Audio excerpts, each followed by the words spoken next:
नमस्कार जय जगन्नाथ समस्त को पुणी एक न्यू क्लास रे आपण समस्त को स्वागत। आज क्लास आम पढ़ा Indian economy the best MCQ सब जो भली आपंकर ओएसएससी सीजीएल मेन्स रे क्वेश्चन पचार से टाइप रो एमसीक्यू सब आज क्लास नहीं आसी आपंकर एंटायर इंडियन इकोनॉमी को आज क्लास रे आम रिविजन करवा जहाँ भी आप इंपोर्टाट कनसेप्ट जहाँ भी सब थ्योरी पढ़ी सब कनसेप्ट उपर मु क्वेश्चन नहीं आसी आप पूरा क्लास को प्रथम लास्ट पर्यटन देखिए आप जहाँ भी इकोनॉमी पढ़ी मु तो आशा करूँ डायरेक्ट किसी क्वेश्चन आपंकर सीजीएल मेन्स रे कहीं आपंकर सीजीएल मेन्स एथर ऑनलाइन रहा जाऊँगी ऑनलाइन जो टाइप क्वेश्चन आसो आम से टाइप क्वेश्चन डिजाइन कर तो चलतु लेट नक स्टार्ट करवा क्वेश्चन नंबर 1 बहुत कम समय आम क्लास को कंप्लीट करिया कहीं आम पाखे बहुत सारा क्वेश्चन अच्छी आम इंपोर्टाट कनसेप्ट उपर बेस कर सब क्वेश्चन आनीचे तो चलतु क्लास को स्टार्ट करवा। क्वेश्चन नंबर 1 कहूँ which of the following options represent the total income earned by individual from all sources before deducting personal income taxes. तो क्वेश्चन फास्ट आप बुझुँ क्वेश्चन जब आप क्वेश्चन बुझीगले आप अधा आंसर मिलगला। क्वेश्चन कहला ए भितर को ऑप्शन टा रिप्रेजेंट करुच्ची कि the total income earned by individual from all sources before deducting personal income taxes.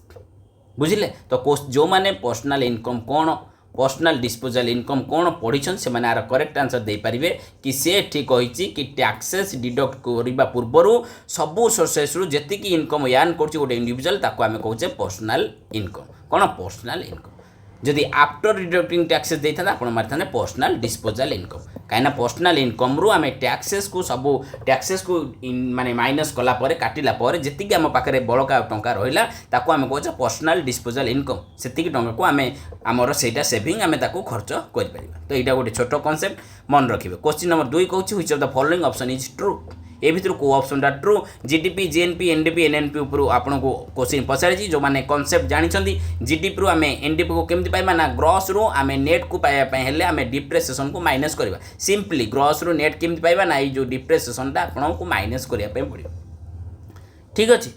तो एटा करेक्ट आंसर तो इजी एटा पूरा इजी क्वेश्चन थिला। तो आपन केबे आंसर ऊपर को जानथु ये जो आंसर लिखाई मोटा पीपीडी फाइल करते स्लाइड चेंज होता जेहतु वार्ड फाइल करछि गोटे स्लाइड क्वेश्चन आंसर सब अच्छी तो आपड़ केबे आंसर ऊपर को जानतु नहीं आपड़ क्वेश्चन कौन कहूँ फास्ट बुझंतु ऑप्शन पढ़ी आप आंसर देवा ट्राए करूँ तापर माने पीडीएफ तो आपन पाखरे अच्छी आप रिवाइज करेंगे आराम से। ठीक अच्छे तो चलतु नेक्स्ट क्वेश्चन ये लिखी देती देखो जीडीपी कौन GDP the standard measure of the value of final goods ये बेसी कन्फ्यूजन करे इंटरमीडिएट लिखाई से ऑप्शन कटिज इंटरमीडिएट गुड्स हेनी final goods final service produce by country during a period गोटे फाइनेंशियल ईयर पीरियड भितर गोटे देशर टेरिटोरी भितर बा गोटे देशर बाउंड्री भितर जेतिकी गुड्स और सर्विस प्रोवाइड होउची तार फाइनल वैल्यू जेतिकी सेटा होउची से देशर GDP. The net domestic product is obtained by subtracting depreciation उयर आउ टियर द्वारा जो सब माने मूल्य ह्रास होउची सेटा को आमे डिप्रेसिएशन कहूचे। तो से जिनस कहले कि आमे एनडीपी केमति पाइबा ना एनडीपी आमे पाइबा सबट्रैक्ट करके depreciation of a country capital goods from gross domestic GDP रो आमे डिप्रेसिएशन माइनस कले आमे कोन पाइबा ना एनडीपी पाइबा। एटा मोस्ट इंपोर्टेंट कांसेप्ट एगुडा क्वेश्चन पचार जिवो आपण आकु मन रखन।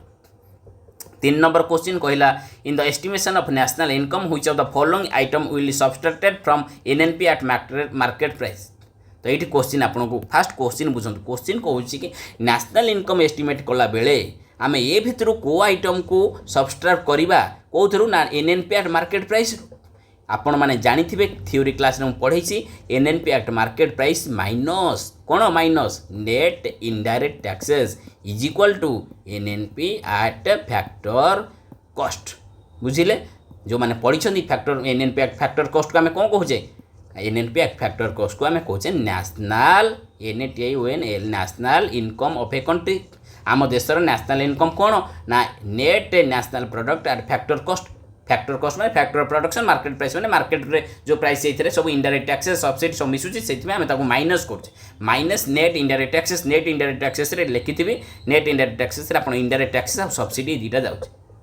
तो एनएनपी एट मार्केट प्राइस रू इंडायरेक्ट टैक्सेस को आपन माइनस करिया पड़िबो सब्सिडी को मिसिया पड़िबो तापर आपन नेशनल इनकम पाइबे जाको आपन कहउछंदी एनएनपी एट फैक्टर कॉस्ट। पूरा मन रखिए डायरेक्ट क्वेश्चन पचारिबो गोटे देशर नेशनल इनकम इक्वल टू कौन एनएनपी एट फैक्टर कॉस्ट बा एनएनपी एट मार्केट प्राइस बा बोथ एमती सब पचार आपन जानिथिबे NNP at factor cost factor of production को लेकिन जो कॉस्ट हुए फैक्टर कॉस्ट ताकू आम कहे गोटे देशर नेशनल इनकम पूरा डिटेल ये लिखी आप एक्सप्लेनेशन पढ़े यू पीडीएफ को रिवाइज करेंगे आप बहुत सारा सब रिविजन हो। देन क्वेश्चन नंबर 4 कौन कहूँ, क्वेश्चन नंबर 4 कहूँ कि एपटे जीडीपी जीएनपी एनडीपी एनएनपी लिखागला। देखो सबू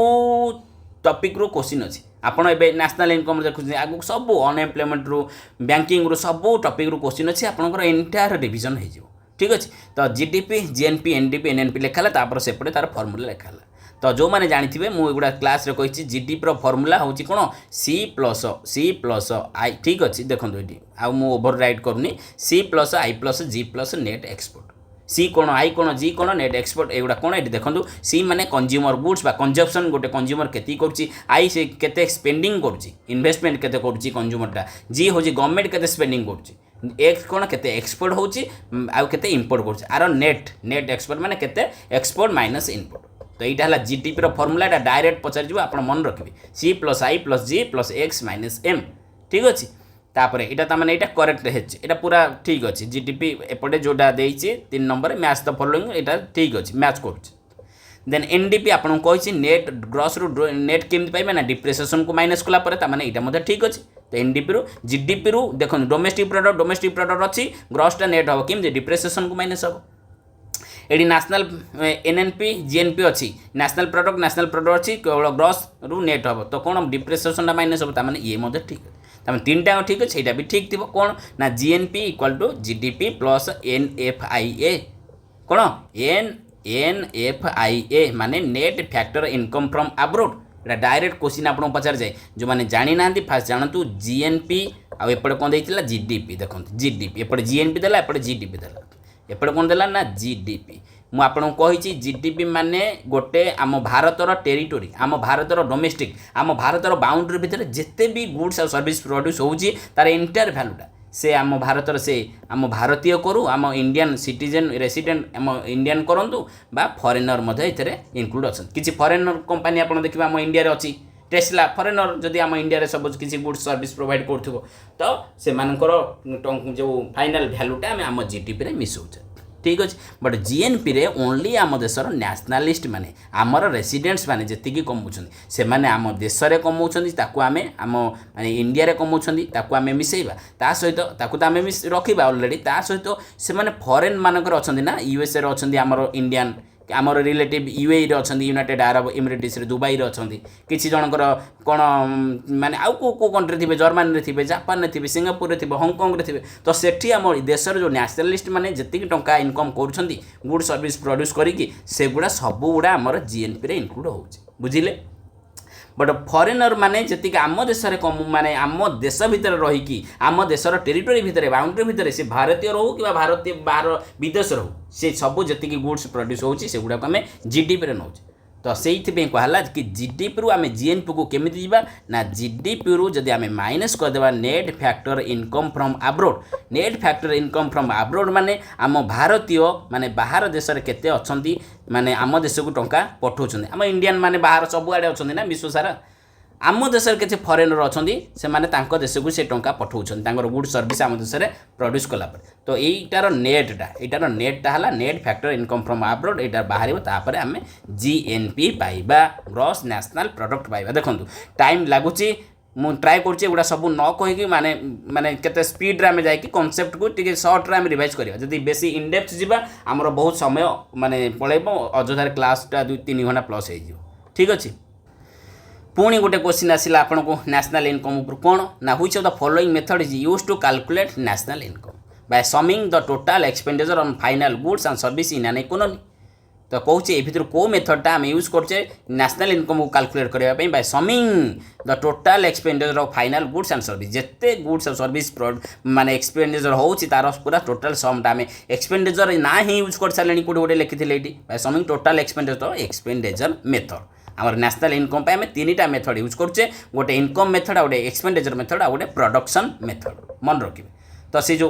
क्वेश्चन बोध कन्फ्यूजन आपन करे कौन कन्फ्यूजन करे ना आपन को कन्फ्यूजन करे प्रोडक्ट मेथड जगह आपन को आउटपुट मेथड देथिबो वैल्यू एडेड मेथड देथिबो। तो ये 3टा जाक गोटे मन रखिए वैल्यू एडेड मेथड जहाँ प्रोडक्ट मेथड से आउटपुट मेथड से value added method of national income is primarily known as the product method बा आउटपुट मेथड। तो आम देशर नेशनल इनकम कैलकुलेट करने आम तीन टा मेजरमेंट माने तीन टा मेथड को यूज करुचे गोटे इनकम मेथड को आ गोटे एक्सपेंडिचर मेथड को आ गोटे प्रोडक्शन मेथड तीन टा वे देशर नेशनल इनकम कैलकुलेट हो पार ठीक अच्छे तो यहाँ इजी क्वेश्चन थिला देन नेक्स्ट क्वेश्चन देखा which of the following is correct which of the following is correct regarding the national income regarding भितर यहाँ को ऑप्शन टा करेक्ट तो intermediate goods are not included in the calculation of national income आपन को मु कहिछि नेशनल इनकम रे फाइनल गुड्स आउ सर्विस कौन मिसा जाउछि इंटरमीडिएट गुड्स आउ सर्विस मिसा जाउनी इंटरमीडिएट गुड्स कौन ना देखंतु इंटरमीडिएट गुड्स होछि कि ए इंटरमीडिएट गुड्स को यूज करके गोटे आउ गोटे कंपनी आउ गोटे प्रोडक्ट बनैबो तो कहि परिबा आपण गोटे टायर जो गाड़ी रे लागुछि टायरटा गोटे इंटरमीडिएट गुड कहि परिबे किंतु कार तैयारी हे गला पर से कार रे केतेटा टायर लागुछि सेटा गोटे एटा हला फाइनल कारटा डायरेक्ट आपण कहि परिबे माइक्रोचिप गोटे इंटरमीडिएट ग्रुप माने गुड्स हला माइक्रो चिप तो से चिपटा आपणकर लैपटॉप रे मोबाइल यूज होला पर आपण कहि परिबे सेटा आपणकर कोन फाइनल गुड बुझिले तो देखंतु सपोज मु कहबी एठी आमे 100टा कार बनइले 100टा कार रे 400टा चक्का लागुच तो ये 400 चक्कार टायर रो दाम एठी आमे यूज करले पुणी से जदि सेठी से 400 चक्का तो आमे से टायर जो से कार रे यूज करछे ना तो से कार रो वैल्यू तो आमे जेतबले हिसाब करिबा एंटर वैल्यू से भीतर तो से टायर माने से टायर 400टा यूज होई तार प्राइस मध्ये इथरे इंक्लूड अछि सेथि में आमे जो कोन कहूचे डबल काउंट न होगापाई आम डायरेक्ट फाइनल गुड्स को आम यूज करछे हमर नेशनल इनकम मन रखिए डायरेक्ट आपको डायरेक्ट पचारिबो कि intermediate goods are not included तो ठीक अच्छे एटा नॉट इंक्लूड आम इंटरमीडिएट गुड्स को इंक्लूड करूने in the calculation of national income आम फाइनल गुड्स और सर्विस को इंक्लूड करछे final goods are included yes मैंने both option are correct then which of the following is most commonly used indicator of macro economic performance repeated question आपको पचारे macro economic performance ए भीतर कोटा most commonly use करछे भीतर को indicator आप करेक्ट आंसर मन रखिए per capita gross national product then GDP deflector आपको क्वेश्चन आसे जो मैंने जानी जीडीपी डिफ्लेक्टर कौन ना nominal GDP by real GDP कौन nominal GDP by real GDP into 100 तो नॉमिनल जीडीपी कौन ना जोटा करेंट यही करेंट ईयर रे जो जीडीपी आम काढ़ुचे करेंट यही जो आर्थिक वर्ष चली जो फाइनान्शियल चली यही समय आम जो जीडीपी आम जो बाहर करेंट फाइनान्शियल से हूँ नॉमिनल जीडीपी रियल जीडीपी कौन ना आम जोटा बेस ईयर रे काढ़ुचे बेस ईयर एबे केते अछि आपनकर बेस ईयर पूर्व 2011-12 थिला एबे मन रखिबे ताऊ रिसेंटली रिवाइज करी 2022-23 कराई तो 2022-23 रे गोटे कार रो सपोज मु कहबी मु होंडा यूनिकॉर्न रो माने सपोज आम देश रे किछि नाइ केवल 100टा होंडा यूनिकॉर्न गाड़ी प्रोड्यूस होउछ तो आमे 2022-23 रे तार वैल्यू केते थिला तो सपोज 100टा होंडा यूनिकॉर्न प्रोड्यूस होइछि तार गोटा रो केते थिला ताकू 100 रे गुणीमा सेटा आमे पाइबा रियल जीडीपी नॉमिनल वर्तमान ए वर्ष सपोज से तबले थिला लक्षे टका थिला 1 लाख तो एबे सेटा 1.6 लाख से जाइछि सपोज तो एबे जोटा पाइबा एटा नॉमिनल जीडीपी पाइबा तमें नॉमिनल जीडीपी आम अधिका पाइबा तो रियल जीडीपी आम कौन पाइबा कम पाइबा कहीं रियल जीडीपी आम इन्फ्लेक्शन एडजस्टेड करुचे डायरेक्ट परीक्षा पचारे इन्फ्लेक्शन कौन इन्फ्लेक्शन एडजस्टेड जीडीपी को आम कौन कहवा इन्फ्लेक्शन एडजस्टेड को आम रियल जीडीपी कहवा से इन्फ्लेक्शन को आम कनसीडर करूने बट इन्फ्लेक्शन बर्तमान दरदरा महंगा होगी सब बढ़ी जाइए सेगुड़ा कनसीडर होची नॉमिनल जीडीपी तामाने GDP deflator is equal to nominal by real into 100 मन रखिए ठीक अच्छे एतिकी छोट कॉन्सेप्ट थिला then dash is the total value of final goods and services produce within a country's border over a given period of time एटा तो बहुत इजी क्वेश्चन आर definition GDP gross domestic product GDP question केमिति भी पचारिबो आपण बुझी पाउछ नै बेली मु जानि कि किछटा माने 2-3टा क्वेश्चन सिमिलर वे रे आपण को आनिछि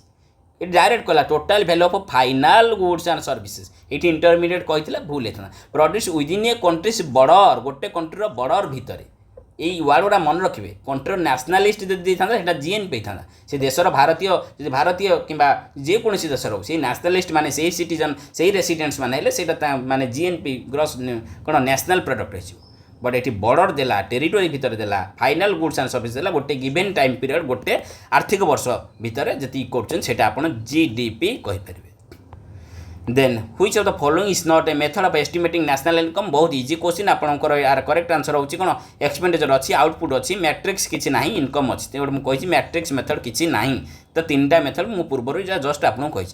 while calculating GDP which among the following is not included final goods okay final service okay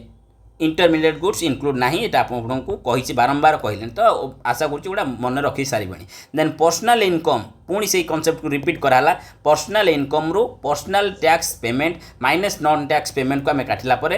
आम कौन पाइबा ना पर्सनल डिस्पोजाल इनकम मन रखिए कौन personal disposable income then net national product at market price रू नेट इनडायरेक्ट टैक्सेस को आम माइनस कले आम कौन पाइबा net national product at factor cost आम जहाँ कहूँ national income of a country तो ये कौन लिखाई net national product factor cost तो ऑप्शन ए आर correct answer then the basic of determining dearness allowance to employee in India question आपको पचारा कि भारत में जो सब एम्प्लॉई मैंने अच्छा ताकर जो डियरनेस अलाउंस जो माने सरकारी एम्प्लॉई आपन से माने जानिछन सरकार डियरनेस अलाउंस दिए जो महंगा भत्ता वृद्धि करछन सेटा को बेसिस रे डिटरमाइन होछि के ना कंज्यूमर प्राइस इंडेक्स सीपीआई आर बेस इयर मध्य 2012 थिला पूर्व एबे चेंज हेछि 2024 को एटा मन रखिबे सीपीआई रे केतडा बास्केट ऑफ गुड्स अछि कोन कोन सब जाउछि तो कंज्यूमर प्राइस इंडेक्स एटा मन रखिबे ए सीपीआई को यूज करके आकु आ अनुसार हम डियरनेस अलाउंस ता सरकारी एम्प्लॉई मानकर बढ़ौछि हला then which of the following areas make the largest contribution to national income in India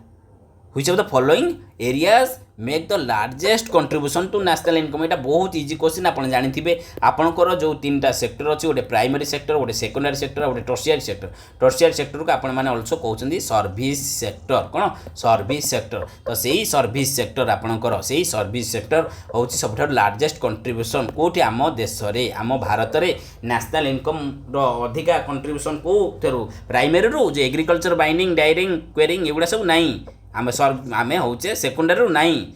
है यहाँ आम र मेटेरियल ताकू यूज करके आम जो मैन्युफैक्चरिंग करछे सेकेंडरी तापर टर्शियरी आम जो सर्विस प्रोड्यूस कर सब लिखाई the service sector is also known as tertiary sector instead of producing physical or tangible goods आम इथे फिजिकल टेंजेबल गुड्स किसी प्रोड्यूस करने सर्विस सेक्टर सर्विस दौचे this segment of economy generate service such as health care आप कहींपारे banking education transport मु आपको यहाँ गोटे कहींपारे आप एजुकेशन सर्विस दौची तो यहाँ एगुड़ा टर्शियरी सेक्टर यहीटा आम जीडीपी रो बहुत लार्जेस्ट कंट्रीब्यूटर आप मन रखिए यहाँ question Pachar national income is compiled bye बहुत इजी क्वेश्चन आम देश में नेशनल इनकम को किए कंपाइल किए बहुत जन कन्फ्यूजन है सीएसओ मारदेवे कौन सेंट्रल स्टैटिस्टिकल ऑफिस बट यहाँ हम ना ताले कौन हम ना एनएसओ हम नेशनल स्टैटिस्टिकल ऑफिस मन रखु एठी कौन कॉन्सेप्ट आसिला ना ये कॉन्सेप्ट आसिला कि national income in India is calculated by national statistical office NSO which operates under MOSPI Ministry of Statistics and Program Implementation. The NSO was formed in 2019 following the merger of the CSO and NSSO. तो आगुरु जो आमर CSO थिला central statistical office आ NSSO थिला ताकर दी जनकर काम सब अलग अलग थिला नेशनल सैंपल सर्वे ऑफिस की अनएम्प्लॉयमेंट कैलकुलेट करथिला कि पॉवर्टी कैलकुलेट करथिला कि नेशनल इनकम कैलकुलेट करथिला तो ए CSO आ NSO को मिसई कि एबे आमर गोटिए करहाला NSSO को आ CSO को मिसई NSO नेशनल स्टैटिस्टिकल ऑफिस यही आपणकर को डिपार्टमेंट को मिनिस्टर अंडर जाऊँ ना MoSPI ministry of statistics and programme implementation ये ही आपण देश आम देश में नेशनल इनकम को कंपाइल कर नेशनल इनकम को कैलकुलेट कर ठीक अच्छे एस्टिमेट कर देन डिप्रेसेसन कही आप डिप्रेसेसन माने जो उयर आउ टीयर द्वारा जो लॉस हो मुद्रा ह्रास हो जो मूल्य ह्रास हो गोटे कुआर गोटे machinery depreciation is loss in value of depress जो मेसीनारी गोटे मेसीनारी नेक्स्ट क्वेश्चन आपको बेस कर गोटे माने फॉर्मूला गोटे क्वेश्चन पचरागला जो माने एटा बुझी थे जीडीपी फॉर्मूला जानी थे सी प्लस आई प्लस जी प्लस एक्स माइनस एम ताकू आम कहे जीडीपी ग्रॉस डोमेस्टिक प्रोडक्ट तो calculate a country GDP the देखु ऑनलाइन टीसीएस एग्जाम क्वेश्चन किसी भी आसपे एज्यूम करूँ ये क्वेश्चन मत पचारुची टीसीएस तो से क्वेश्चन मुझे आनी सियोर आप देखिए एमती क्वेश्चन आसो तो आपण को पूरा 360 डिग्री प्रिपरेशन दरकार पूरा होलिस्टिक पूरा कंप्लीट प्रिपरेशन दरकार तो क्वेश्चन पचारा calculate country's GDP if the if for the year consumer spending 400 million, consumer spending 400 million, then government spending is 150 million, government spending 150 million, then investment by business 80 million, investment by business 80 million, export 35 million, export के 35 million, and import 40 million, import 40 million. ठीक अच्छे तो 480 400 plus 80 plus 150 minus यहाँ जी हम यहाँ के 35 40 गले यहाँ माइनस आंक भितर माइनस 5 हो तो ये आंसर बाहरी गला 400 प्लस 80 प्लस 150 यहाँ माइनस 5 हो तो है 625 मिलियन। फॉर्मूला जानिले put the formula get the answer. Then question number 19 the sum of production in the primary secondary and tertiary sector of the Indian economy gives the value of कौन आपड़ जानते आपंकर जो sector अच्छी primary secondary आउ tertiary जो 3टा sector अच्छी तापर आम आगू पढ़ा आमर आहरी 2टा सेक्टर अच्छी ये लिखिनी से अंडर टर्शियरी सेक्टर जो सब सेक्टर 2टा अच्छी आपंकर क्वीनारी आउ कौन क्वाटरनरी क्वीनारी आउ क्वाटरनरी सेक्टर कौन एगुड़ा सब आगू को मुझे रखी एग्जांपल सहित आपन को सब कहि। देन नेक्स्ट क्वेश्चन देखिबा the economist who for the first time scientifically determine national income in India आपन ये क्वेश्चन पढ़ु पढ़ु आपन मारदेवे दादा भाई नारोजी हूँ करेक्ट आंसर बट हो भूल दादा भाई नारोजी नुहे कौन पाई ओ दादा भाई नारोजी ये ऑप्शन ही ना तो क्वेश्चन कही कि प्रथम थर पर साइंटिफिकली नेशनल इनकम को किए डिटरमाइन करते करेक्ट ना हूँ VKRV Rao VKRV Rao but ये देखो मुझे लिखी while Dadabhai Naoroji made the first crude estimation of national income 1867-68 प्रथम थर पर बट से साइंटिफिकली किसी भी करी नथिले साइंटिफिकली किए करथिले ना VKRV राव केबे 1925 ରୁ 29 भितर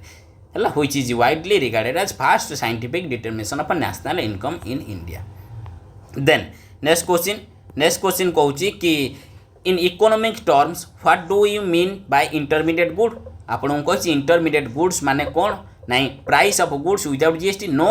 goods in transit between reaching the consumer no बहुत जन जानी नथिबे जो माने कांसेप्ट बुझी नथिबे से भूल कर देबे एगुड़ा सब TCS question goods sold between industries for resale or the production of other goods intermediate गुड्सटा जाकि आउ गोटे अदर गुड्स प्रोडक्शन हम ये गुड्स को यूज करके जमी मुझे कहली टायर गोटे गुड्स ये टायर को यूज करके आम गोटे कार बनइबा माइक्रोचिप गोटे गुड्स ताको यूज करके आम मोबाइल कि लैपटॉप आम बनाऊे जेकोसी गोटे गुड्स जब माने टेक्सटाइल आम जो कहीपर कटन आप कहे कटन को आम कौन यूज करके कौन सार्ट बनाऊे कटन कपड़ा बनाऊे तो ताकू आम फाइनाल प्रोडक्ट को आम मिसेबा आम इंटरमीडिएट गुड्टा को मिसेबा ना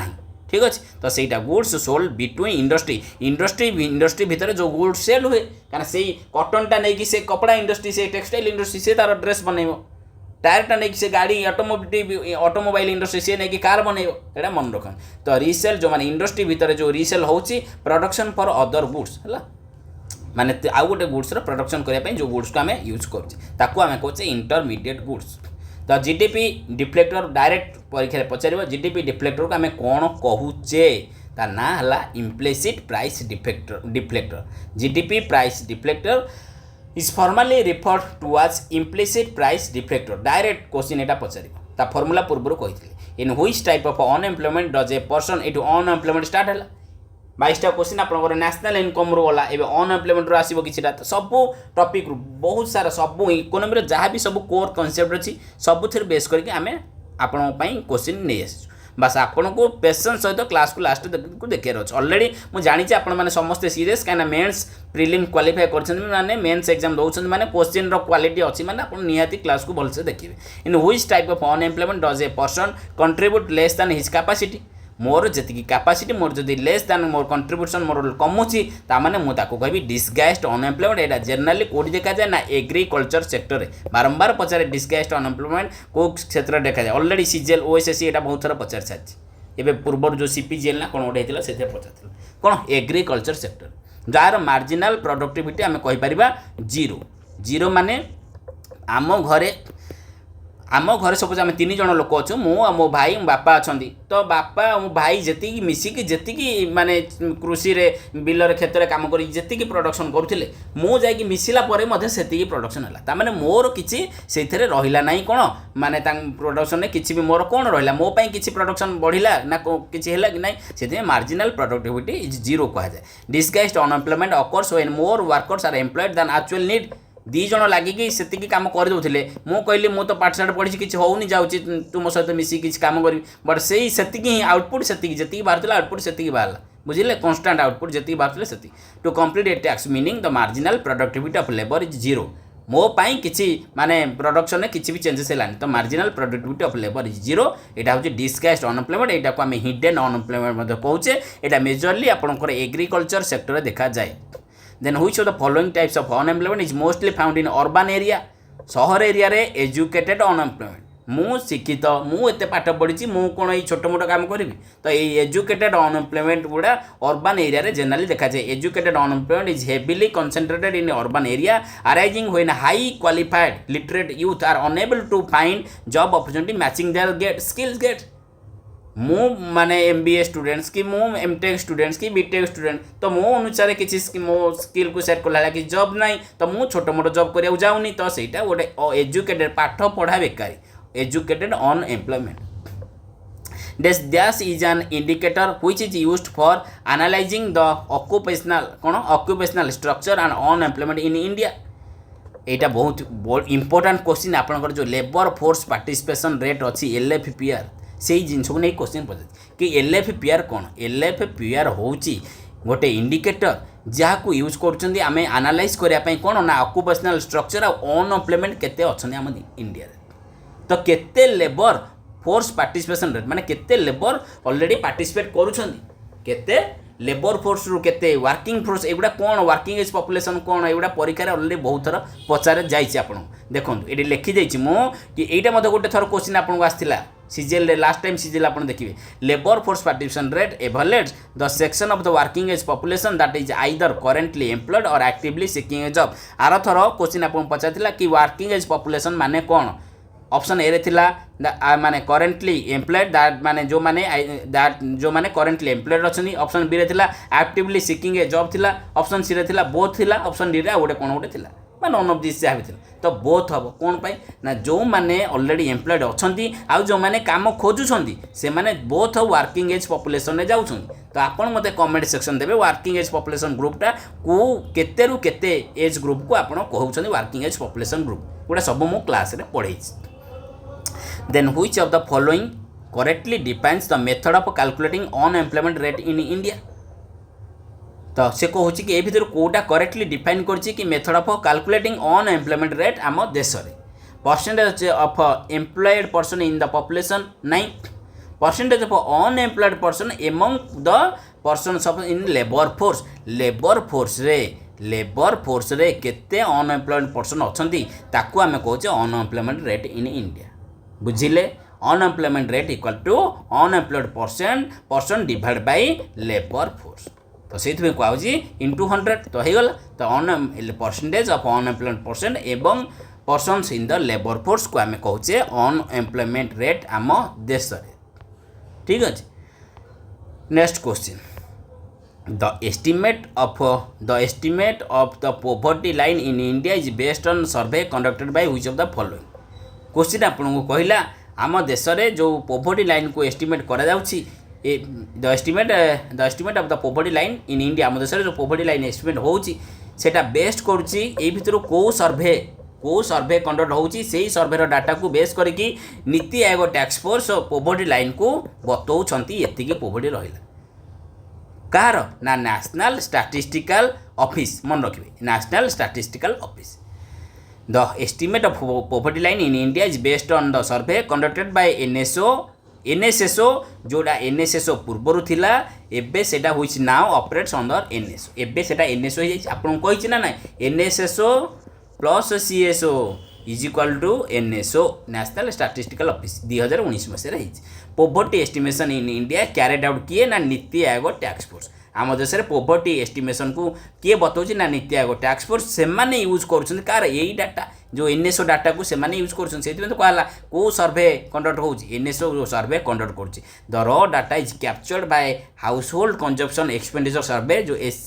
SCES कहूँ house hold consumption expenditure survey which conducted by NSO जो सर्वे कर हाउस होल्ड कंजप्शन एक्सपेंडिचर सर्वे ताकू यूज करके नीति आयोग टैक्स फोर्स वाला आमको कहते आम देश में यहाँ पोवर्टी लाइन ठीक अच्छे the national multi dimensional poverty index कौन multi dimensional the national multi dimensional poverty index NMPI आपको आप NPI कहे है was released by which of following किए रिलीज कर सेम नीति आयोग आपंकर रिलीज कर people like small farmer and seasonal labour who regularly move in and out of poverty are called माने से कहूँ सपोज यहाँ पोवर्टी लाइन आ ऊपर जो मैंने आ तले जो मैंने बिलो पोवर्टी लाइन आ ऊपर जो मैंने अपर पोवर्टी लाइन आप कहीपर तो ये किसी लोक अच्छा से लोक मैंने कौन कर मूव इन आउट एमती होती आम कौन कहे ना चर्निंग पुअर जो मैंने बेले बेले गरीब हो जाती पुणी बाहरी जाऊँ गरीब रेखा सीमा जो रेखाटा उपरको पलि आस पुणी पशि जाऊँ पुणी उपरको आस तो से जिन कहला पीपुल लाइक स्मॉल फार्मर छोट छोट फार्मर ना सीजनाल लेबर राखी दिन राखी बेपार होगला ग्रीटिंग्स दिन ग्रीटिंग्स बेपार होगला कि रंग दिन कलर्स दिन होली रे कलर्स बेपार होगला तो सीजनाल माने वर्कर तापर से माने पूरा टंका कमाउछन से बस खर्च करदे पुणी से सीजन को नहीं पुणी से माने पोवर्टी तलू पड़ू who are regularly move in move out of poverty से आम कहे चर्निंग पुअर ठीक अच्छे देन नेक्स्ट क्वेश्चन जो मैंने यही पर्यंत क्लास को देखिले पाखापाखि अध घंटे क्लास को आपने देखिले तो आपको मुझे जन चाहे कि आपड़ ये क्लास PDF कौटू पाइबे आपण आमर जो प्लेटफॉर्म अच्छी GK विथ रघुनाथ एप्लिकेशन अच्छी आपण GK विथ रघुनाथ एप्लिकेशन आपण गूगल प्ले स्टोर डाउनलोड करेंगे इंस्टॉल करेंगे से आप CGL बहुत जन पचार CGL कहीं कमेंट बारंबार कहला पर मत पचार क्लास देखुना CGL मेन्स डेडिकेटेड बैच गोटे अच्छी CGL मेन्स डेडिकेटेड बैच आप कहींपारे CGL बैच अच्छी कौन CGL मेन्स बैच अच्छी तो आप CGL मेन्स बैच भितर को जी फास्ट आप application GK with Raghunath download करेंगे GK विथ रघुनाथ डाउनलोड कला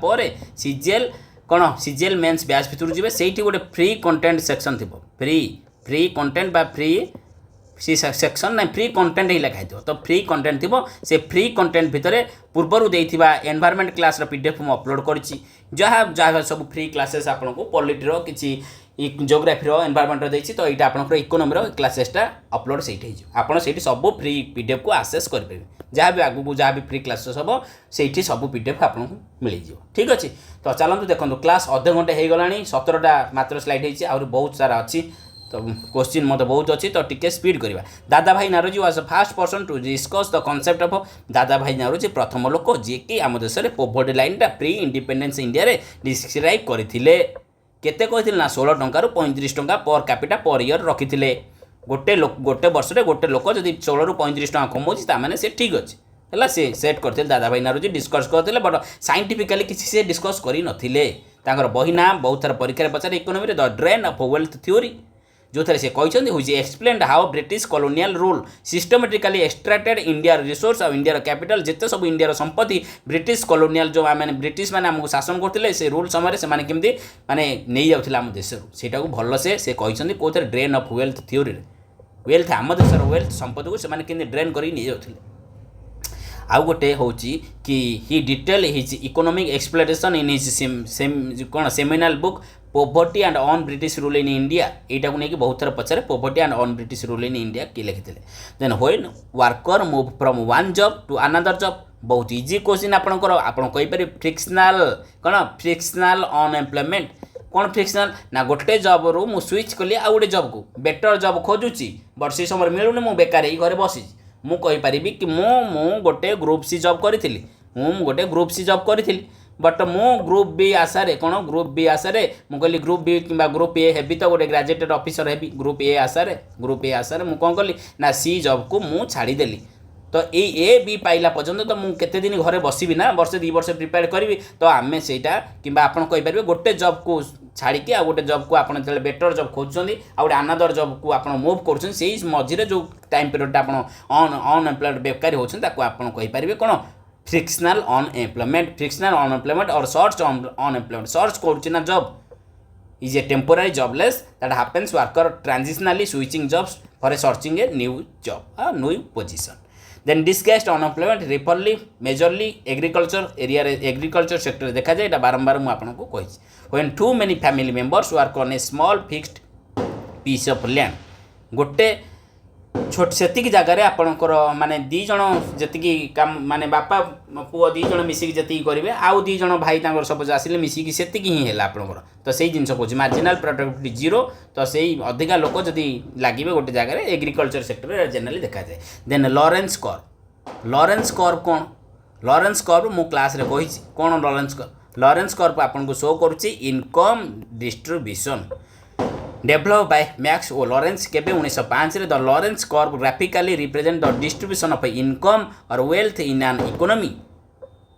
गिनी coefficient mathematically derived from it एगुड़ा सब ये कॉन्सेप्ट क्लास रे भल से कहई लॉरेंस कर्व गिनी आपन को बेसी भी जानिबा दरकार नहीं बस आपन को लॉरेंस कर्व गिनी कोएफिशिएंट गोटे गोटे धाड़ी जानियार अछि पिक्चर देखिले माइंड रे हैला माने आपन आंसर दे पारले सरला सेति कहीं आप बैंकिंग अवेयरनेस पढ़ुना कि बहुत भितर को आपको जीवाक माने सॉरी बैंकिंग अवेयरनेस नहीं आप इकोनॉमी जब पूरा भितर के भितर को आमर क्वेश्चन पचारिबनी बट तथापि आम आपको पढ़ू then which of the following institution conducts the survey on employment and unemployment आम देश में एम्प्लॉयमेंट और अनएम्प्लॉयमेंट को किए को इंस्टीट्यूशन सर्वे कंडक्ट करुच्ची ना एनएसओ पूर्व कही नेशनल स्टैटिस्टिकल ऑफिस है सी डाटा यूज करुच्ची कंडक्ट करुच्ची कौन periodic labour force survey PLFS which committee recommendation are being followed for estimating poverty line in India ना तेंदुलकर कमिटी कौन तेंदुलकर कमिटी मुझे आपको कही जो पॉवर्टी एस्टिमेशन गुड़ाए कमिटी ना कही लखुड़ाला कमिटी कही तेंदुलकर कमिटी कही रंगराजन कमिटी कही तो सब तेंदुलकर कमिटी कौन क्वेश्चन कौन पचारा ना को committee recommendation are being followed for estimating poverty line in India आम देश में पॉवर्टी लाइन को एस्टिमेट करने को कमिटी रिकमेंडेशन को फॉलो करा जाउची ना तेंदुलकर कमिटी यही शिफ्ट कले जो कैलोरी बेस कंजप्शन जो थिला ताकू ये शिफ्ट कले कौन एक्सपेंडिचर बेस को ये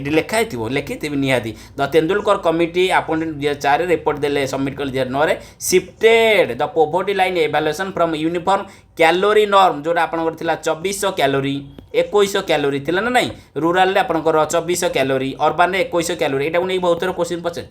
to shifted from calorie base to wider basket per capita consumption expenditure तो से परीक्षा पचारे आपनकर पॉवर्टी लाइन आम देश में जो पॉवर्टी लाइन इंडिया एस्टिमेट होची का ऊपर बेस कर ना पर कैपिटा कंजप्शन एक्सपेंडिचर तो आपण मते टी कमेंट सेक्शन देबे ए रूरल रे केते टका कहिथिले अर्बन रे केते टका कहिथिले 26 टंका कि 27 टंका कि 32 टंका टिके आपण मते एटा कमेंट सेक्शन निहाती देबे Tendulkar committee then who is the author of the book poverty and on British rule in India Dadabhai Naoroji बहुत easy question then the transformation curve देखो ये मोर मन पड़ा गोटे ट्रांसफर पेमेंट अच्छी ता ऊपर क्लास रे निहाती क्वेश्चन आगू थी ट्रांसफर पेमेंट कौन आम से पढ़िया नेशनल इनकम रे नेशनल इनकम आ नेशनल जो पर्सनल इनकम और पर्सनल डिस्पोजल इनकम जो पढ़िले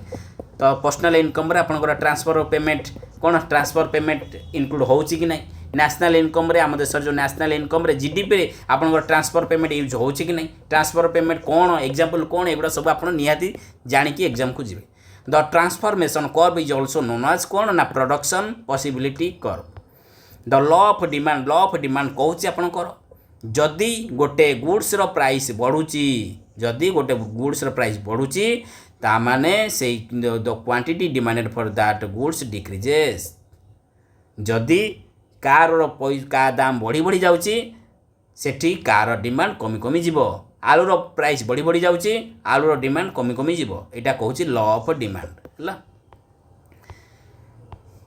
when the demand for a good increases जदि गोटे गुड्स डिमांड बढ़ुची विथ इंक्रीज इन इनकम आपणकर इनकम बढ़िला तो आपणकर गोटे गुड्स किनिया प्रति आपणकर डिमांड बढ़िला आपणक पाखे आपणकर इनकम बढ़ुची माने आपण काली आज एंड्रॉइड धरथिले काली आईफोन धरिबे तो सही गुड्स को आम कह कौन नॉर्मल गुड इंफेरियर गुड कौन गिफिन गुड कौन ये दुटा आप निहाती देखिकी ना जानते आप मत कमेंट सेक्शन देवे जानवा निहाती दरकार इंफेरियर गुड कौन गिफिन गुड कौन then the law of demand is based on the concept that people buy more of a good at the price of the good fall ये जिनसा कही लॉ ऑफ डिमांड माने जिते price कमुची से आप अधिका किणुंट जो प्राइस बढ़ुची आपड़ से कम किणुंट डिमांड कमी जाए कौन law of demand then next question in 1944 various industrialists joined together and drafted a joint proposal to establish a planned economy in India. It is known as कौन आपको कहे बॉम्बे प्लान फाइबर प्लान आपंकर पढ़ी ना नहीं फाइबर प्लान बॉम्बे प्लान केबे आसला ना 1944 इंडस्ट्रियलिस्ट माने बड़ बड़ इंडस्ट्रियलिस्ट माने मिसीगले कहले आमे गोटे प्रपोजाल देले से मिसिकी कहले आमे कौन केमती प्लान करवा से यही गुड़ा प्लानिंग माने जो कमिशन आम जो मैंने कौन कह फाइबर प्लान जो आसला तार पूर्वर एगुड़ा सब देखो 1944 8टा इंडस्ट्रियलिस्ट इंडिया मिसिले से जीआरडी टाटा बिरला एगुड़ा सब मिसले अथड़े development model title Bombay plan title देले कि एटा Bombay plan detail states in interventions and modernize post independence infrastructure then next question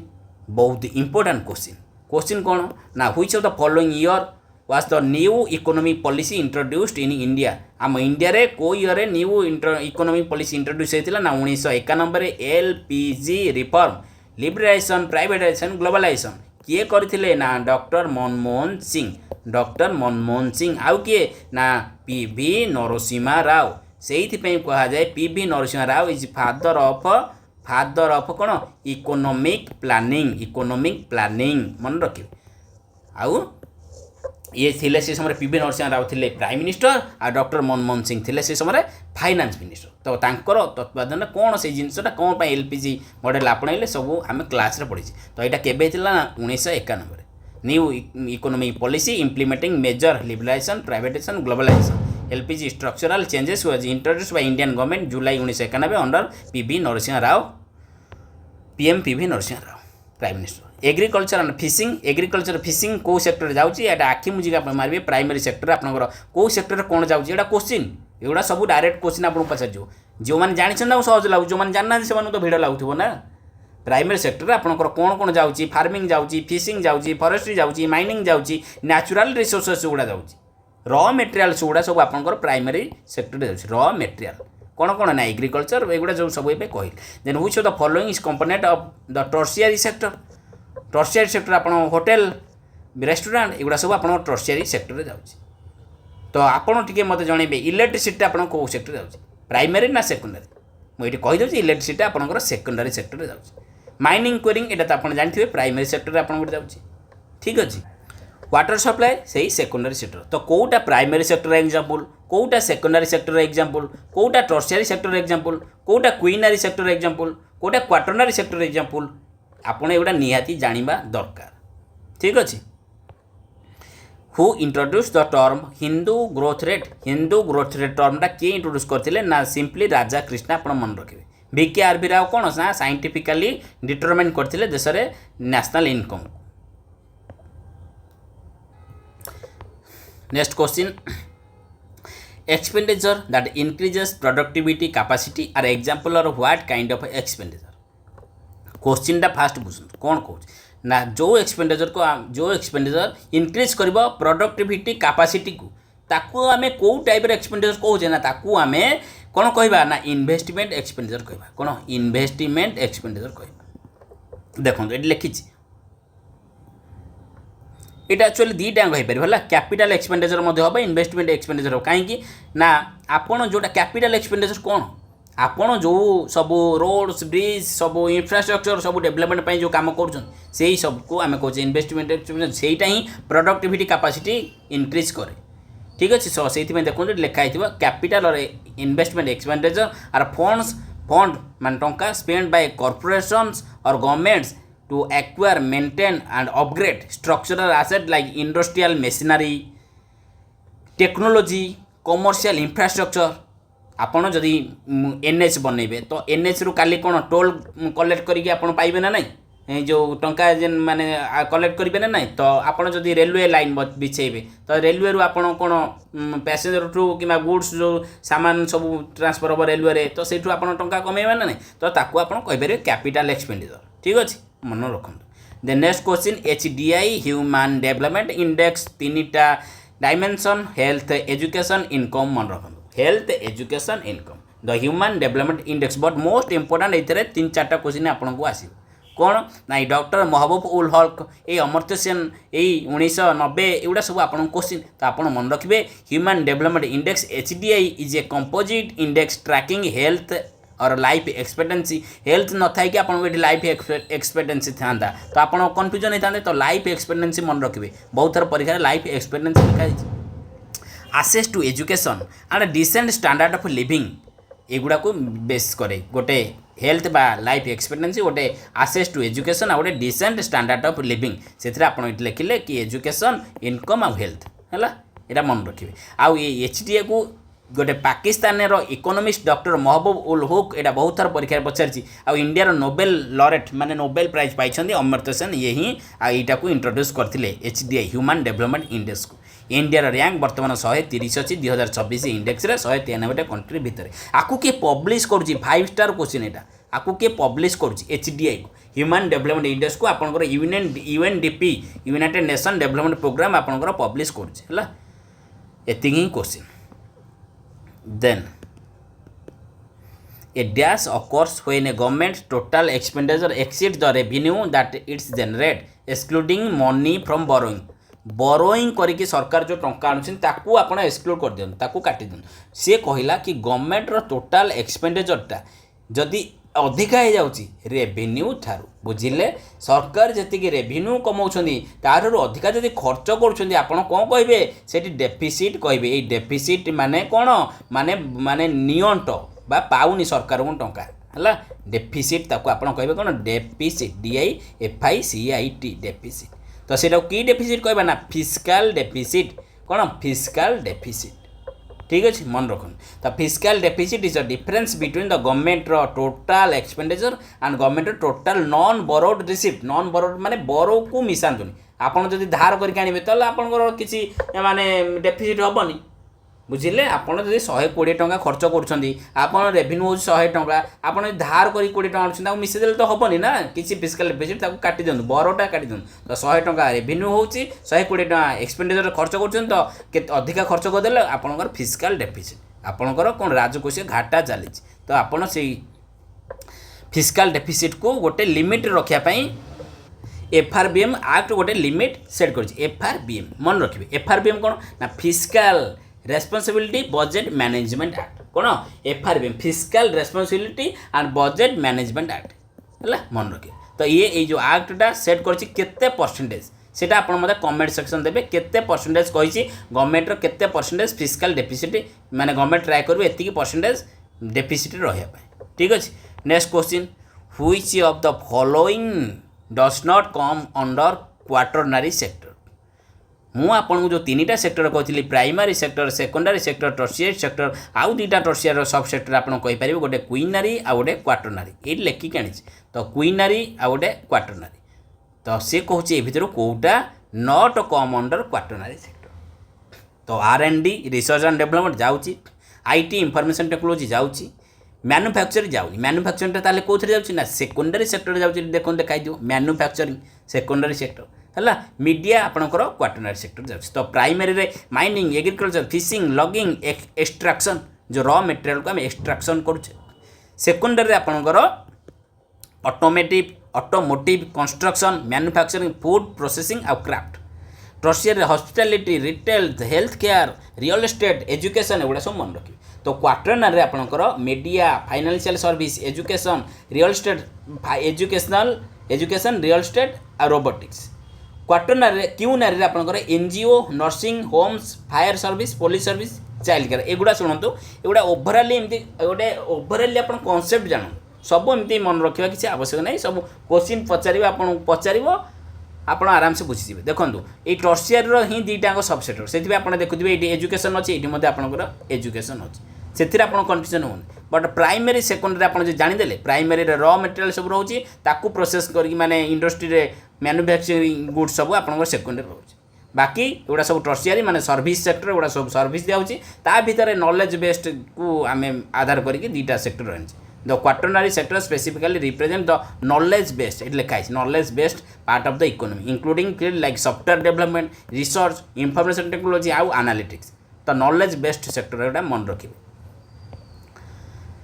which of the following is A tertiary activity ए भीतर कोड़ा टर्शियरी एक्टिविटी फार्मिंग नाई फार्मिंगटा कौन primary manufacturing secondary daring primary तो trading होची आपनकर trading business करछन trade करछन आपण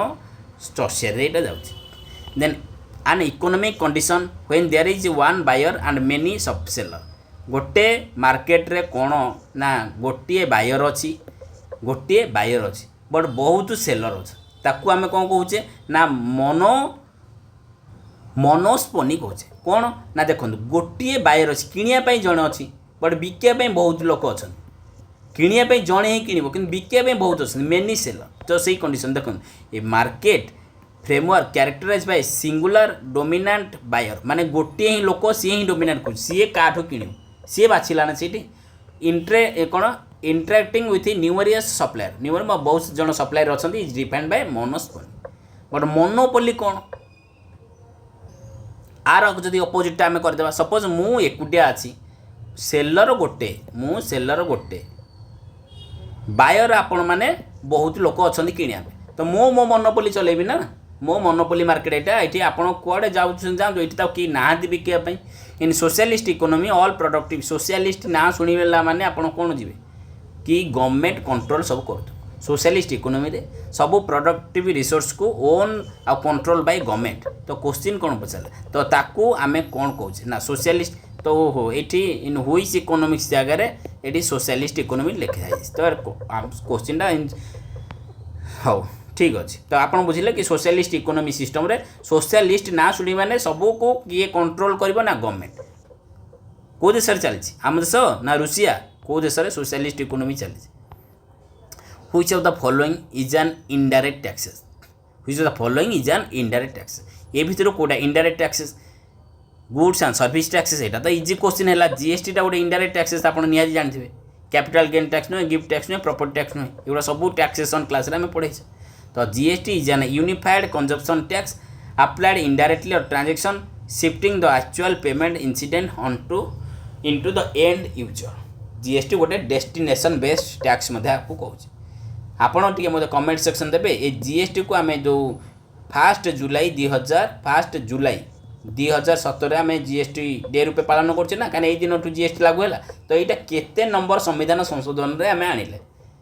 यहाँ केते number constitutional amendment act रे जीएसटी आसिला ठीक अच्छे यहाँ गोटे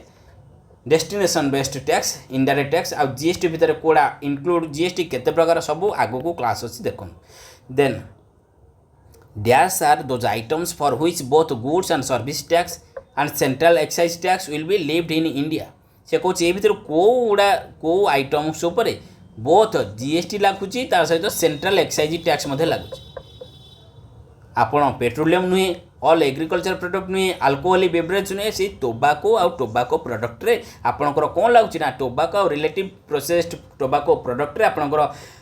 जीएसटी सेंट्रल एक्साइज ड्यूटी लगुच सहित जीएसटी स्लैब लगुच केते परसेंटेज टोबाको जीएसटी लगी 40% एबे आपण जानते जीएसटी स्लैब को जीएसटी काउंसिल रिवाइज करछन तो एबे केतेटा स्लैब अच्छी जो आपणकर पूर्व केतेटा स्लैब थिला आ एबे केतेटा स्लैब अच्छी को स्लैबटा कटि गला तो आपन ठीक यहाँ मतलब कमेंट सेक्शन दिंतु तो मुझे जानवी कि आप बहुत हुए पार्टिसिपेशन निहाती दरकार तो मुझे खाली सब कही जी आप सब शुणी शुणी जी ना आपणकर भी किसी रही आपड़ा निहाती जानी बहुत इजी एगुड़ा सब क्लास मुझे केतेटा स्लैब बर्तमान अच्छी को स्लैब कटिला आउ को स्लैब रे माने जो टोबाको फोबाको गुड़ा कौ स्लैब रे जाऊँगा मन रखिए कहीं टोबाको मतलब जीएसटी लगुच बट आपणकर ये जो पेट्रोलियम रे आपणकर जीएसटी लगुनि कौन पेट्रोलियम रे अल्कोहल रे जीएसटी लगुच कि नाई तो एगुड़ा सब कौ प्रोडक्ट रे आपणकर लगुनि जीएसटी से मुझे आगू रखी क्वेश्चन एगुड़ा क्वेश्चन आपको पचार एविएशन फ्यूएल टर्बाइन रे which of the following is an example of direct tax ए भीतर कोड़ा direct tax custom duty direct tax कि नाई asset goods and service tax GST income tax देखो इनकम आपड़ जी इनकम कले तार आप टैक्स देले मोर 1 लाख टଙ୍କା इनकम मु टैक्स देबी सरकार फ्री कर देछन तो एतिकी टଙ୍କା बाहर जदि ऊपर जदि मु इनकम कली ताले मु टैक्स देबी सो सपोज मु पर आनम 24 लाख इनकम करछि पर आनम वर्ष को मासु 2 लाख मु इनकम करछि तो मते सरकार कहछन एतिकी परसेंट 30% टैक्स देबा तो मु डायरेक्टली गवर्नमेंट को पे कली सेटा मोर इनकम टैक्स मोर कस्टम ड्यूटी जीएसटी एगुड़ा सब आपंकर इनडायरेक्ट टैक्सेस बाहर कंट्री जो प्रोडक्ट आसूची सपोज इंटरनेशनल आम अलग देश गोटे प्रोडक्ट आम इंडिया को आनिली तो सेठी मु कस्टम ड्यूटी देवी तो किए आनला मु सपोज धरिक आसिली 10 केजी सुना गोल्ड धरिक आसिली तो मु इंडिया रे 10 ग्राम हिसाब से बिकिबी तो किसी गोटे एथरो कौन मोर ज्वेलरी शॉप अच्छी तो मुझे यूज करके मेकिंग सुना गोल्ड को यूज करके किसी ऑर्नामेंट्स बिकिली तो मु कस्टम ड्यूटी कोठी देबी ना पोर्ट रे देबी बासी एयरपोर्ट देवी मुझे तो सही रास्ता देके आसबि ना ता तो सी रे आसिले पोर्ट देके आसबि एरोप्लेन आसिले एयरपोर्ट देके आसबि तो सही कस्टम वाला मन धरवे 10 केजी गोल्ड धरिक आसीच एतिकी कस्टम ड्यूटी दियो तापर तुम नहींच तापर तुम जो लोक बिक तुम लोक टंका आनबनी तो टंका देला किए मु देली टैक्सटा किंतु मते लोक मान देले लोक माने डायरेक्ट गवर्नमेंट को देले कि नहीं कस्टम ड्यूटीटा माने बिजनेस मैन ही जो माने आनंदी बाहर देश जो माने आनंदी जीएसटी मतलब सेमती इनडायरेक्ट टैक्सेस जीएसटी मु गोटे गली सका गली गोटे साबुनटे किणी आनली साबुन प्राइस सपोज अच्छी 100 टଙ୍କା से जीएसटी सपोज अच्छी 8 ଟଙ୍କା सपोज जीएसटी अच्छी है तो सही जीएसटीटा मु देली क्या दुकान को देली दुकानी देला नहीं कि क्या सरकार को देला जो दुकानी नेला क्या सरकार तो सी दौनी ना एटा सब माने चेन बाई चेन चलती आप जानते मुझे कहबी मु कौन रिटेलर नहीं कि सपोज मु देली रिटेलर को ये मु देली रिटेलर को रिटेलर देला होलसेलर देला मैन्युफैक्चर को तो मैन्युफैक्चर देला गवर्नमेंट को तो इनडायरेक्टली स्टेप बाय स्टेप जाऊँ मु डायरेक्ट गवर्नमेंट को दे दूनी से जीएसटी मत गोटे indirect taxes then GST is not applicable ए भितर को गुड्स और सर्विस रे जीएसटी एप्लिकेबल होनी ऑटोमोबाइल्स रे ना सेलून सर्विस रे ना रेस्टोरेंट सर्विस रे ना अल्कोहल कही पूर्व कि alcoholic beverage meant for human consumption remain completely outside GST alcohol आपन जो अल्कोहल बेवरेज जहाँ भी सब अच्छी अल्कोहल आपन जो यूज कर जीएसटी लागू ना तो completely excluded item outside GST कोड़ा परीक्षा बारंबार पचारे आप मन रखिए petroleum product like crude oil petrol high speed diesel and aviation turbine fuel ATF आ गोटे alcoholic liquid for human consumption और इलेक्ट्रिसिटी ये जीएसटी लगे ना डायरेक्ट परीक्षा गोटे क्वेश्चन पचार कि ये भितर को प्रोडक्ट रे कम्प्लीटली एक्सक्लूडेड अच्छी जीएसटी माने जीएसटी लागू ना आपको ये ना गुड़ा मन रखा पड़ो then who among the following services देखो आप 56 मिनिट रे 56टा क्वेश्चन कर बहुत क्वेश्चन अच्छी एमती लंबा हो क्लास आम टे स्पीड कर लास्ट को बहुत बढ़िया बढ़िया क्वेश्चन अच्छे who among the following serves as the chairperson of the GST council chairperson किए ना जीएसटी काउंसिल चेयरपर्सन होउछन्ते आपनकर union finance minister under the constitutional article नंबरटा मन रखिबे आर्टिकल 279 ए कहूची जे जीएसटी काउंसिल चेयरपर्सन होउछन्ते union finance minister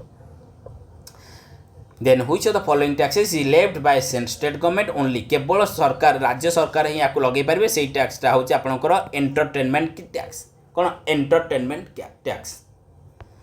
then which among the following regarded GST is correct GST ऊपर एटा कोडा करे the 100 amendment introduce GST in the country centre 100 तो हम ना आप जानते 100तम अमेंडमेंट आपको कौन land boundary agreement between India and Bangladesh centre hold 100% tax in GST network ये भी हेनी राज्य जदि केन्द्र 100% नहीं आउ स्टेट कुआड़े जीव स्टेट किसी नबनी कि ना 50-50 से ने GST network was formed under companies act yes यहाँ ठीक अच्छे GST council is a statutory body ना जीएसटी काउंसिल इज ए कौन कॉन्स्टिट्यूशनल बॉडी कहीं जीएसटी काउंसिल को आपड़ ये मुझे कहली आपको गोटे कॉन्स्टिट्यूशन मेंशन अच्छी अंडर आर्टिकल 279 ए है जीएसटी काउंसिल विषय तो यहाँ constitutional body then next question dash is a tax system that collects a greater share of income from those high incomes than from those with lower income देखो यहाँ गोटे important question कौन कौन आप fast बुझ क्वेश्चन आपको कहूँ कि ये भितर यहाँ गोटे कौ टैक्स सिस्टम जोटा को आम कहीपर जो through greater share of income from those who are high income जो मैंने अधिका इनकम कर शेयरटा ये कौन अधिका दान from those who are low income lower income जो मैंने से से कम लगे से टैक्सटा को आम कौन कहीपर ना प्रोग्रेसिव टैक्स है प्रोग्रेसिव टैक्स कौन रिग्रेसिव टैक्स कौन मुझे सब क्लास कही। तो प्रोग्रेसिव टैक्स है a progressive tax structure marginal tax rate upward आज टैक्सेबल अर्निंग स्केल हायर जितेबाला आपण देखूँ आपण मुझे कहीपरि सरकार कौन कहले सरकार कहले कि जो माने सपोज जो माने 12 लाख पर्यंत इनकम कर टैक्स देवे हेले 12 लाख रु 15 लाख जो माने इनकम कर वर्ष को से सपोज टैक्स देवे 5%। जो मैंने 15 रु 20 कर सपोज देवे 10%। मुझे कहूँ एग्जांपल यहाँ तो 20 रु 25 जो मैंने देवे 15%। तो जमाने आपंकर इनकम बढ़ला माने आपण टैक्स बढ़ी बढ़ी चलला। तो प्रोग्रेसिव टैक्स है progressive tax system that collects A greater share of income from those high income मैंने अधिका इनकम कर देखो जी 1 करोड़ कम सी 30% टैक्स माने 30 लाख सरकार को केवल टैक्स देदेला। तो से जो मैंने अधिका इनकम कर अधिका टैक्स देवे प्रोग्रेसिव टैक्स है। Who implement the monetary policy एबे आसिला मॉनिटरी पॉलिसी को किए इम्प्लीमेंट करछि नीति आयोग नाई आरबीआई इम्प्लीमेंट करछि। ताले फिस्काल पॉलिसी को किए इम्प्लीमेंट करछि फिस्काल पॉलिसी को आपणकर फिस्काल पॉलिसी को government of India fiscal policy को इम्प्लीमेंट करछि। तो सेंट्रल बैंक आपणकर RBI hold statutory obligation to formulate and implementation of country's monetary policy. आपणकर मॉनिटरी पॉलिसी रे जो अछि कोन गोटे क्वांटिटेटिव टूल आ गोटे क्वालिटेटिव टूल से गुड़ा कौन आगु को आर क्वेश्चन अच्छे आप देखो in India who am the following regulates money supply को आम देश में किए रेगुलेट करुच्ची ये बहुत जन कन्फ्यूजन है कि गवर्नमेंट ऑफ इंडिया मारिदेवे नाई आर करेक्ट आंसर आरबीआई ही रेगुलेट कर मनी सप्लाई को आम देश में money supply repo rate reverse repo rate एगुड़ा सब कौन क्वांटिटेटिव टूल्स जो क्वांटिटेटिव टूल्स अच्छी आरबीआई दीटा जो टूल्स अच्छी क्वांटिटेटिव टूल्स और क्वालिटेटिव टूल्स तो repo reverse repo MSF OMO LF CRR SLR एगुड़ा सब यूज करके सी मनी सप्लाई को मार्केट रे कंट्रोल कर इन्फ्लेक्शन बेले कौन कर डिफ्लेक्शन बेले कौन कर कौ रेटा बढ़ेले कौन इम्पैक्ट पड़ो देन एगुड़ा सब क्लास कहुई which of the following is one of the 3 domestic system देखो डी साप डायरेक्ट परीक्षा पचारे डी साप एगुड़ा इम्पोर्टाट क्वेश्चन टीसीएस रो डी साप डोमेस्टिक सिस्टमेटिक इम्पोर्टाट बैंक है किए 3टा बैंक अच्छे डी सी किए किए ना गोटे स्टेट बैंक ऑफ इंडिया आ गोटे आपणकर बड़ बड़ बैंक 3टा ना लिखी जो बैंक जदि फेल है ना एसबीआई गोटे आईसीआईसीआई आ गोटे एचडीएफसी ये 3टा bank too big to fail एते बड़ ये जदि फेल मार पूरा गला ठीक अच्छे माने गवर्नमेंट रो DSIP रे domestic systemically important bank DSIPs are institutions categorized by RBI those absolute structural asset exceed 2% of national GDP एमान पाखरे नेशनल जीडीपी रे 2% ऊपर आंको पाखरे एसेट अछि बुझिले popularly labelled at too big to fail direct पछरे domestic systematic important bank then what happens to Indian exports when the Indian rupee is devalued जितेबाला भारतीय currency माने डिभाल्ड हम माने कम भारतीय करेन्सी मूल्य अन्य देश डॉलर तुलना कम से एक्सपोर्ट इंडियन एक्सपोर्ट कौन हम ना एक्सपोर्ट बिकम चीपर हम कौन एक्सपोर्ट बिकम चीपर हम चीपर हेनी आपड़ जितेबाला आप मन रखु सपोज जो $1 आप दौले कौन $1 दौले $1 नहीं आपको मुझे जो आप $5 दौले के $5 दौले तो आम करेन्सी दुर्बल है ना तो इंडियन करेन्सी कौन डिभाल्यूड है ना तो सेठी आप $2 देवे तो सेठी सस्ता है से देश में तो एक्सपोर्ट बिकम चीपर है डिभाल्यूइंग ए होम करेन्सी आम देश करेन्सी डिभाल्यू कराला reduces the price tag of domestic communities in terms of foreign currency benchmark making export more competitive and affordable abroad रे बाहर देश में आमर एक्सपोर्ट को अधिका कॉम्पिटिटिव आ अफोर्डेबल करने करा जाए सस्ता है तो लोक किणवे ना अट्राक्ट है then in RBI reduces the cash reserve ratio जदि RBI reserve bank of India जदि रिड्यूस करे सीआरआर को क्या को ना कैश रिजर्व रेशियो को जब कमाए से कौन हम ना इनक्रीज क्रेडिट क्रिएशन कौन इनक्रीज क्रेडिट क्रिएशन फास्ट आप कैश रिजर्व रेशियो सीआरआर कौन जानते सीआरआर हूँ ये मुझे लिखिक आनी निहाती सीआरआर हूँ आपणकर जो बैंक कौन करे ना बैंक को दुईटा जिनस गोटे सीआरआर आ गोटे एसएलआर ये दुटा मेंटेन करार अच्छे सीआरआर टा कौन ना कैश फॉर्मेट रे ये एसएलआर टा कौन ना कैश गोल्ड गवर्नमेंट सिक्यूरीटी ए फॉर्मेट रे एसएलआरटा निज पाखर रखिबो ओन पाखरे सीआरटा का पाखरे आरबीआई पाखरे रखिबो काली बैंक दुर्बल हो बैंक फेल हो कि बैंकिंग गोटे लेंडिंग रेस्ट्रिक्शन लगाई एतिक अधिका लेंडिंग दे पार तो ये सब सी सीआरआरटा मेंटेन करा पड़ो ना पेनाल्टी दब तो ये कहला सीआरआरटा सपोज अच्छे आमर मुझे सपोज 40% अच्छी तो आरबीआई जी NDTL net demand time liability जी आरबीआई एनडीटीएल माने एतिकी आज डिपोजिट होती आज सपोज डिपोजिट होती 120 कोटी विड्रो होती सपोज आप विड्रो होती 20 कोटी केते विड्रो होती 20 कोटी तो एनडीटीएल आपंकर है 100 कोटी तो 100 कोटी 4% हूँ आपंकर 4 कोटी आप बैंक सीआरआर रूपे आरबीआई पाखे रख ठीक अच्छी से कहला जदि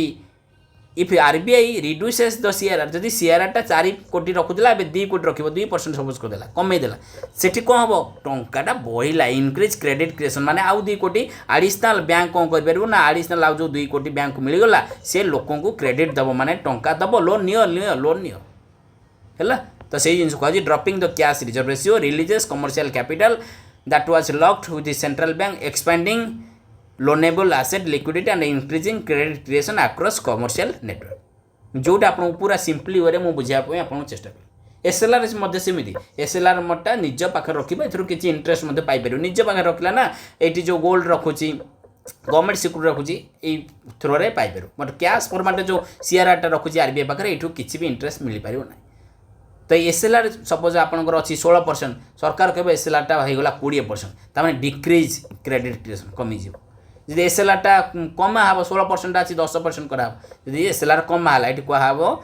क्वेश्चन रे आप कहब कौन एसएलआर रिड्यूस हम ताने इनक्रीज क्रेडिट क्रिएशन ये सीएलआर कौन एसएलआर कौन एगुड़ा मन रखिए आप निहाती दरकार देन बैंक रेट कौन गोटे आप रेपो रेट शुणी थे निहाती रेपो रेट और बैंक रेट भितर टिके तो डिफरेन्स थी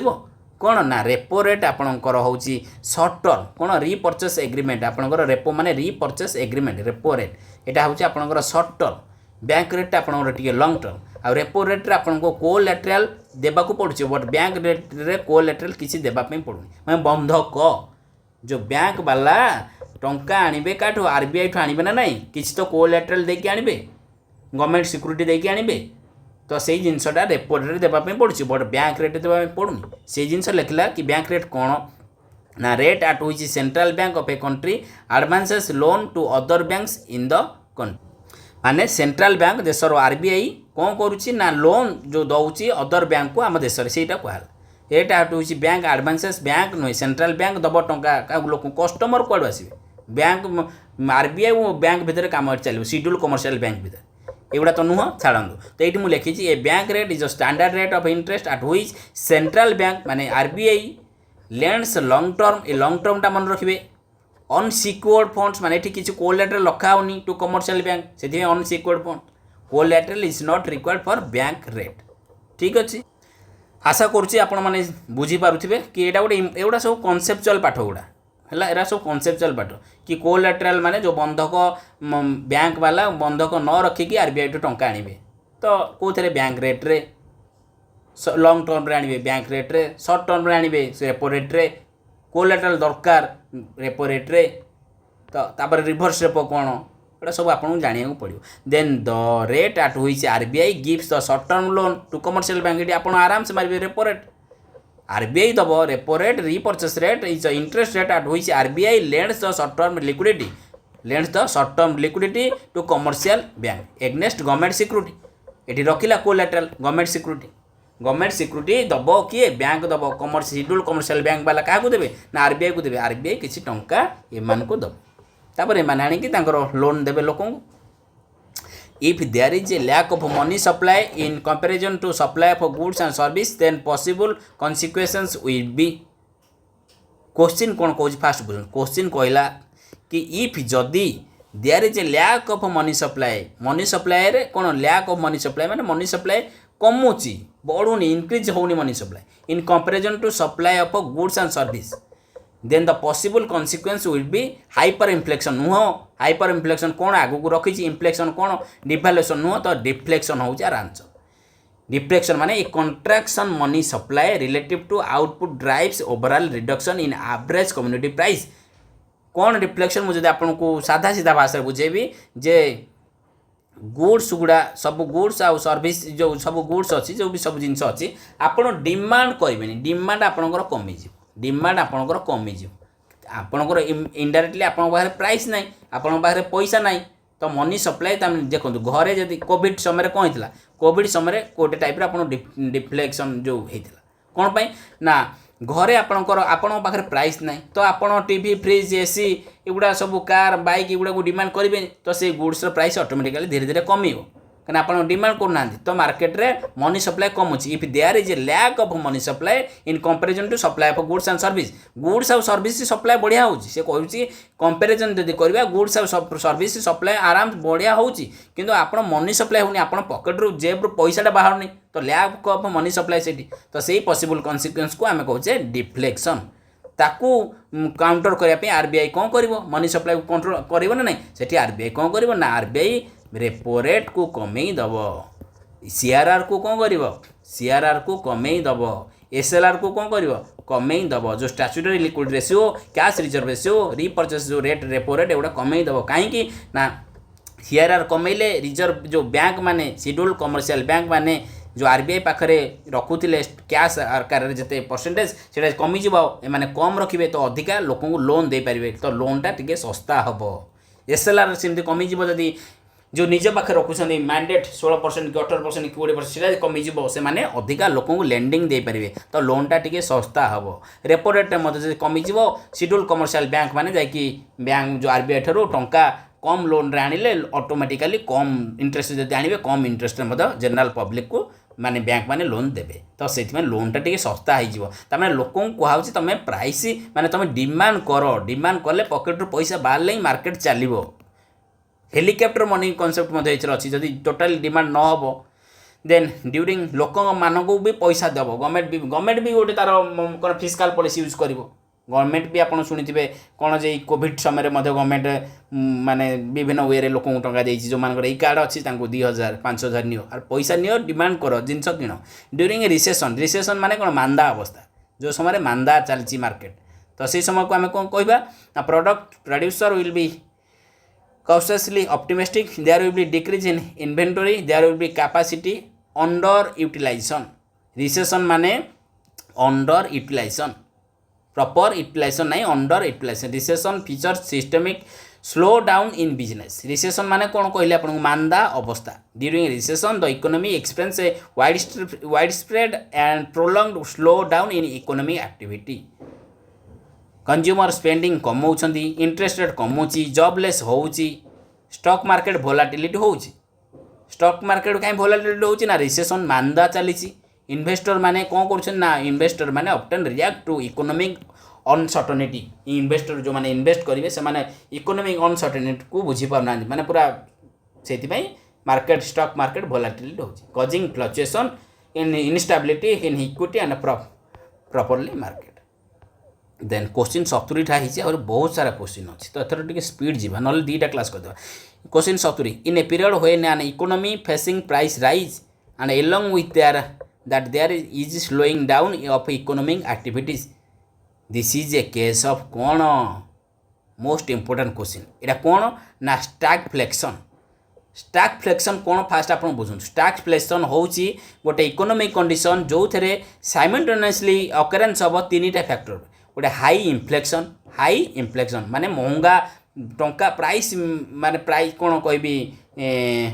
मनी सप्लाई बढ़िबो हाई इन्फ्लेक्शन माने मनी सप्लाई बढ़िबो slow economic growth and high unemployment ये 3टा कंडीशन जब एक संगे चलिए ताको आम कहवा स्टैगफ्लेक्शन से कहला फेसिंग प्राइस राइज माने केमी हम ना इन्फ्लेक्शन है ना हाई इन्फ्लेक्शन तो facing price rise and along with ता सहित that slowing down economic activities slow down हो इकोनॉमिक एक्टिविटीज लिखिले ना slow in economic growth economic activity price बढ़ुची स्लो डाउन हो इकोनॉमिक एक्टिविटी से टर्म को आम टेक्निकाली कहूँ इकोनॉमी रे स्टैगफ्लेक्शन कौन स्टैगफ्लेक्शन मन रखिए हाइपर इन्फ्लेक्शन कौन हाइपर इन्फ्लेक्शन होची इजी लोन ना fall in value of money yes fall in value of money कौन देख पैसार मूल्य ह्रास हो पैसार मूल्य ह्रास हो आपण आलू केजी किनिया को जो 10 टଙ୍କା दौले आपण आलू केजी किनिया 100 टଙ୍କା देवे आम से कंडीशन कहवा हाइपर इन्फ्लेक्शन पैसार मूल्य रहा कि गोटे केजी आलू किनापे आप 10 टकर जोटा पाते से ही गोटे केजी आलू आप 100 टकर आप गोटे केजी आलू पाइबे। तो fall in value of money पैसार वैल्यू कमिला यहाँ hyper inflation. Under hyper inflation लिखी under hyper inflation prices rise rapidly at double और ट्रिपल डिजिट मिनिमम तो 50% आपंकर बढ़ी जाए। This rapidly erodes purchasing power and चार्जिंग भी सरला तो causes a severe drop in the value of money. तो कौन ना hyper inflation is an extreme economic event where prices sky rocket price पर आकाश छुआ हो by more than 50% in single month. कभी अरे यही मास स्टार्टिंग रे लुण केजी थिला 20 टंका एबे कोन लुण केजी हेलानी 200 टंका बुझिले। तो गोटे मसरे जब डबल ट्रिपल हो गोटे मसरे मिनिमम 50% बढ़ी तो आप कहे रॉकेट स्काई रॉकेट हो गला आप प्राइस से कंडीशन आप हाइपर इन्फ्लेशन। ये टर्मटा मन रखिए आपको fall in value of money माने पैसार मूल्य कमी जाए पैसार मूल्य कमी जाए। Which curve shows that inverse relationship between unemployment and inflation rate. Unemployment और इन्फ्लेशन रेट को लेकिन कौ कर्व शो करुँची यहाँ मुझे पढ़ी फिलिप्स कर्व आपको क्लास रे फिलिप्स कर्व यहाँ देखो Phillips curve an economic concept develop by A.W. Phillips starting that inflation and unemployment have a stable and inverse relationship. ठीक अच्छे। Then inflation is a situation characterised by too much money chasing few. Yes आपण inflation जितेबाला होउची few goods किसी अल्प goods अल्प सामान पाई आपन को बहुत सारा टंका इन्वेस्ट करिया पड़ुची। Too much money chasing too few goods माने आपन किसी few goods pi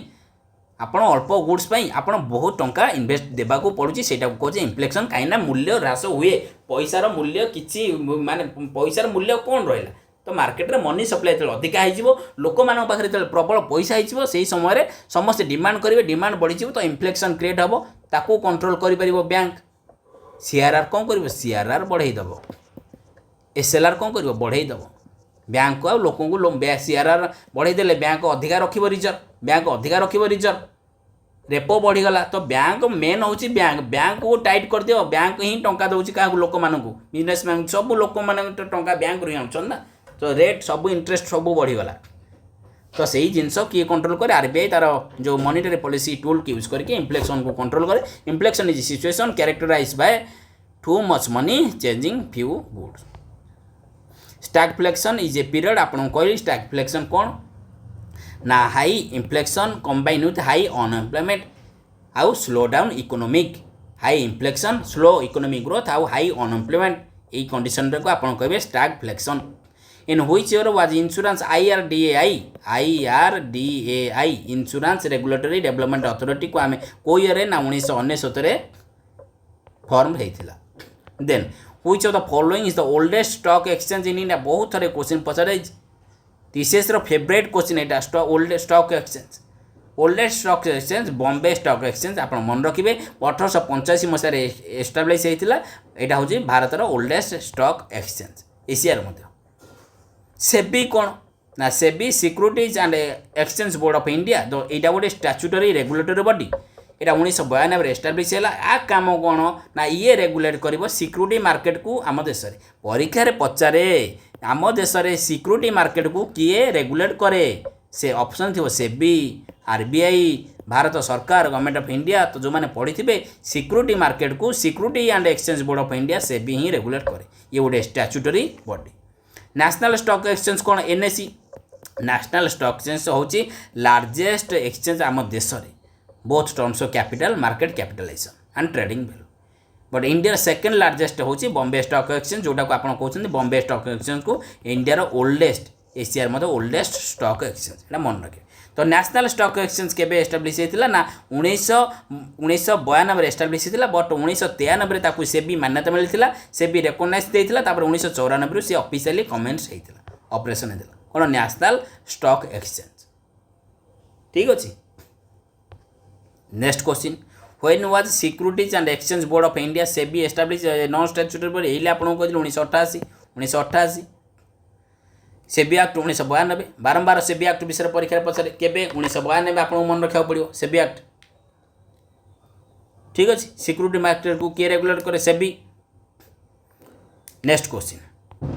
what are the short term government securities called most important government रो शॉर्ट टर्म सिक्यूरिटी को आमे कौन कहूचे आपन निहाती सुनिथिबे गोटे ट्रेजरी बिल कौन ट्रेजरी बिल ये लिखी टी बिल्स तो लोक मान ठारू टंका उठापी सरकार ट्रेजरी बिल माने शॉर्ट टर्म गवर्नमेंट सिक्यूरिटी मत उठा ट्रेजरी माने गोटे सिंपली गोटे बिल भारत सरकार लोगो लिखाई मु भारत सरकार अमुक मिनिस्ट्री तो मुझे टंका माने यहाँ गोटे देली गोटे बॉन्ड गोटे टाइप्र बॉन्ड टाइप्र गोटे सर्टिफिकेट सपोज आ बदल में सपोज मो पाखे अच्छी 100 कोटी टंका मोठू गवर्नमेंट सरकार 100 कोटी टंका नहीं गले सरकार नहीं गला पर मत गोटे ट्रेजरी बिल धरईदे बुझिले तो आपको मुझे बैंक देदेले बैंक मत 100 कोटी टंका देदेव बुझिले तो यही ट्रेजरी बिल को सब यूज कराए तो ट्रेजरी बिलटा हूँ शॉर्ट टर्म सोवेरेन डेब्ट instrument issued by central bank central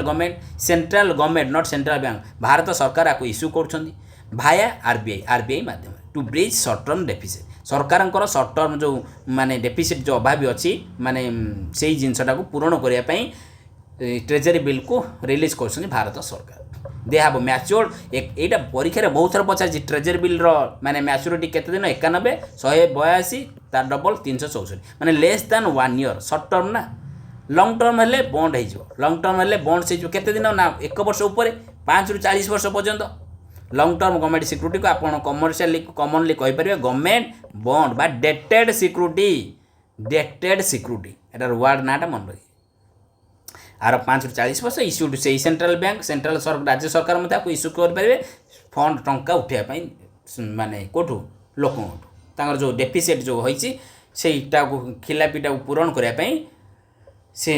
treasury bill बा आपणकर डेटेड सिक्यूरिटी एगुड़ा सब इश्यू करते बट यहाँ शॉर्ट टर्म ट्रेजरी बिलटा आर लाइफ टेन मैच्योरिटी एतिक दिन हो बट लॉन्ग टर्मटा गोटे वर्ष ऊपर 5 वर्ष 40 वर्ष जेनाली हुए एगुड़ा मन रखिए बहुत इंपोर्टेंट यही आपको तो यूज करके एंटायर माने सब चली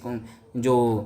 मुझे पढ़ेली सी एसएलआर जो ट्रेजरी बिल कॉन्सेप्ट पढ़ेली कि आगू जो सब जो मैंने मॉनिटरी पॉलिसी को डिटेल पढ़ी से मैंने आर कॉन्सेप्ट को पूरा भलसे जानी देन आउ एगुड़ा तो लास्ट समय ना मुझे कही था क्लास रे किसी जॉइन है आपको दरकार नहीं कहीं लास्ट समय आप जॉइन हो क्लास भी देखिपारे तापर पीडीएफ पढ़ले भी आप इकोनोमी गुड़ा सहजे बुझी पारे से मतलब क्लास करा पड़े ठीक अच्छे जो मैंने जानी ना तो मुझे जहाँ क्लास आज एंटायर जहाँ भी सब अच्छे आज गोटे क्लास करुँची आउ गोटे क्लास ट्राए करी जो थे रिमेनिंग जहाँ थी बजेट आ इकोनोमी सर्वे कॉन्सेप्ट ऊपर जहाँ भी बेस करी ट्राए करी चेष्टा करी सब क्वेश्चन को आउ गोटे क्लास रे आपंकर पूरा कंप्लीट इकोनोमी होगा एबे तो मुझे पूरा आज क्लास सब टॉपिक रू क्वेश्चन उठे बड़ा बड़ भल भल इंपोर्टेंट क्वेश्चन जोड़ा परीक्षा पचार ए बुल एंड बियर कॉन्सेप्ट परीक्षा आसे बुल एटा डायरेक्ट गोटे देखिए एटा previous question bull and bear are associated with which of the following commercial activities आपन एटा कहि परिबे शेयर मार्केट रे बुल आउ बियर एसोसिएटेड शेयर मार्केट जो माने काम करछन से माने निहाती जानि पारथि हला then full form of IPO FDI एगुड़ा सब आपन जानिया पड़िबो आईपीओ है आपनकर इनिशियल पब्लिक ऑफरिंग एफडीआई कौन एफडीआई आपंकर है foreign direct investment and initial public offering IPO कौन ना मु गोटे कंपनी खोली तो मु कौन करी ना मु किसी टंका उठेबी कौटू ना जनरल पब्लिक मैन तो मु आईपीओ रिलीज करी and IPO initial public offering is the process by which A private corporate company opens up its equity to the public for the first time to secure capital मते capital माने टंका मते टंका secure करने मो public मान जो टंका उठेबी मु कौन आईपीओ रिलीज करी सेटा initial public offering which of the following act was introduce 1963 to regulate foreign exchange in India foreign exchange को आम देश रेगुलेट करने आम फेरा एफईआरए ताकू परवर्ती अवस्था आम करदे फेमा एफईएमए फेरा वाज रिप्लेस बाय फेमा केबे 1969 फेरा केबे हला 1973 फॉरेन एक्सचेंज रेगुलेशन एक्ट 1973 हला ताकू रिप्लेस कराला 1969 फेमा बुझिले RBI manages cross border transaction और overseas foreign exchange market under the legal framework of the foreign exchange management act FEMA 1969 then next question which institution is responsible for regulating foreign exchange in India आम देश यहाँ बहुत important question आम देश foreign exchange को regulate करने क्या को रेस्पॉन्सिबल को इंस्टीट्यूशन दिखाई फाइनेंस मिनिस्ट्री नुह सेबी नुह एफईडीआई नुह आरबीआई बहुत जन सेबी मारिदेवे बट भूल हो सिक्यूरिटी मार्केट कथा ये कहुनी ये कहुई RBI regulate foreign exchange it manages cross border transaction and external trade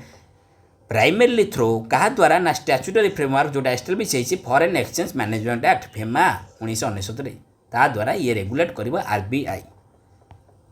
balance of trade कौन बैलेंस ऑफ पेमेंट कौन balance of trade simply export minus import केते एक्सपोर्ट होची केते इंपोर्ट होची कंट्रीर एक्सपोर्ट इंपोर्ट एटा थिबो कंट्रीर एक्सपोर्ट इंपोर्ट होची balance of trade BOT balance of trade tracks the net difference arising कंट्रीर visible merchandise export versus merchandise import over a given time line but balance of payment कौन एगुड़ा सब जानतु TCS question करुची economy TCS कौन question पचार आप खाली भावुं बजेट इकोनोमी सर्वे पचार budget economy survey no doubt 7-8 question पचारे बट 20 मार्क अच्छी 20 जदि 7-8 बजेट इकोनोमी सर्वे पचारा ओडिशा आम यूनियन आर तो मुझे सब क्लास पीडीएफ सब दे जी क्वेश्चन जी आपड़ जदि से मोर बजेट इकोनोमी सर्वे ओडिशार आउ नेशनल देखिथे से क्लास को भलसे देखिथे क्लास जहाँ भी देती माने क्लास पीपीटी आ पीडीएफ को देखिथे तार एमसीक्यू को देखिथे सॉरी पीडीएफ नहीं क्लास आउ एमसीक्यू से सफिसीयंट रही कहीं मुझे अलरेडी से सरकार ओडिशा सरकार जो रिलीज कले से समय ही क्लास को करदे ठीक अच्छे बाकी सब कनसेप्ट तो पचार ना यही सब कनसेप्ट को सी पचार आप सीजीएल मेन्स दौरान ताकू सिलेबस दिहब सिलेबस लिखा अच्छे से पचार बैलेंस ऑफ पेमेंट आप क्वेश्चन करेंगे कहीं बैलेंस ऑफ पेमेंट क्वेश्चन पचारे इंडियन इकोनोमी बड़ा यहाँ इंपोर्टाट कनसेप्ट आगे गुड़ा सब ये टीसीएस सेंट्रल सीजीएल क्वेश्चन पचार तो बैलेंस ऑफ पेमेंट कौन ना balance of payment is a statement हाँ जदि सिलेबस बाहर को जाए क्वेश्चन पचारा आम क्वेश्चन करें environment general issues of environment and climate change अच्छी सी बाहर को जाकि किसी फालतू क्वेश्चन पचारा सपोज इकोलोजी किसी टर्म को लेकिन क्वेश्चन पचारा तो आपण सेठी ताकू माने क्या ओएसएससी को मेल करेंगे ओएसएससी को जाए क्वेश्चन पचारे कि आउट ऑफ सिलेबस पचारा इंडियन कॉन्स्टिट्यूशन लिखाई भारत संविधान लिखाई से इंडियन कॉन्स्टिट्यूशन बाहर जाए किसी क्वेश्चन पचारा कहीं इंडियन पॉलिटी गोटे ब्रॉडर टर्म इंडियन पॉलिटी भितर इंडियन कॉन्स्टिट्यूशन गोटे माने कहीपर गोटे पार्ट इंडियन पॉलिटी बहुत जिन भी अच्छे तो balance of payment is a statement of all transaction between entities in one country and the rest of the world out of the world over a specified time period such as quarter और year but balance of trade कौन ना difference between the export and import of goods तो balance of payment BOP कौन ना BOP गोटे statement जो थे सब ट्रांजैक्शन रखा गोटे आम देशर कंट्री आम देश सहित आम देश बाहर देश को कौ देश को केते रेस्ट ऑफ वर्ल्ड सहित केते कौन ट्रांजैक्शन करा बीओपी रोचे बुझे एंटर सब ट्रांजैक्शन सब रोचे balance of payment include visible items invisible items unilateral transfer and capital transfer but balance of trade only visible items include रोचे बस next question India foreign reserve most important 5 star मार रखुन foreign reserve question आसला India foreign reserve does not consist of which of the following India foreign reserve ए भितर कोटा foreign reserve जाउनी gold जाउची आर रिजर्व टेंचे पोजीशन आरटीबी जाउची special STI special drawing rights जाउची कार्बन बॉन्ड किसी भी नाही इंडिया फॉरेन रिजर्व रे आपन चारिटा जिनस ना मन रखिए कौन कौन ना गोटे मन रखिए foreign currency assets foreign currency केते रहउची जो फॉरेन करेन्सी डॉलर केते रहउची गोल्ड केते रहउची गोल्ड रिजर्व केते अछि SDR special drawing rights IMF रो केते रहउची and reserve bank reserve bank नो reserve tranche position RTP in the international monetary fund IMF रो केते रहउची तो इंडिया फॉरेन एक्सचेंज रिजर्व रे ये चारिटा प्राइमरली कंपोनेंट बारंबार क्वेश्चन एथरो जो आपन को एगुडा पचारिसी इंडियन इकोनॉमी रे ये चारटा कंपोनेंट आपन को माइंड को आसिया दरकार इंडिया फॉरेक्स आपन जदि पचरा जी फॉरेक्स फॉरेन एक्सचेंज माने फॉरेन रिजर्व हला then match the following 5 year plan रो क्वेश्चन जदि आमे देखिबा first 5 year plan second 5 year plan third 5 year plan तो ये कहला जवाहरलाल नेहरू सी तो 10th 5 ईयर प्लान को नथिले 11 को नथिले तो C only second 5 year plan Manmohan Singh कौन मनमोहन सिंह आउ अटल बिहारी वाजपेयी ये आपड़ कन्फ्यूजन हे तो मनमोहन सिंह आउ अटल बिहारी वाजपेयी तो मनमोहन सिंह हूँ कौन ना 11th 5 ईयर प्लान बट अटल बिहारी वाजपेयी होती आपंकर 10th 5 ईयर प्लान कहीं ना ये प्राइम मिनिस्टर ना दे को प्राइम मिनिस्टर को 5 ईयर प्लान बेले थिले बुझिले माने ई प्राइम मिनिस्टर ई 5 इयर प्लान थे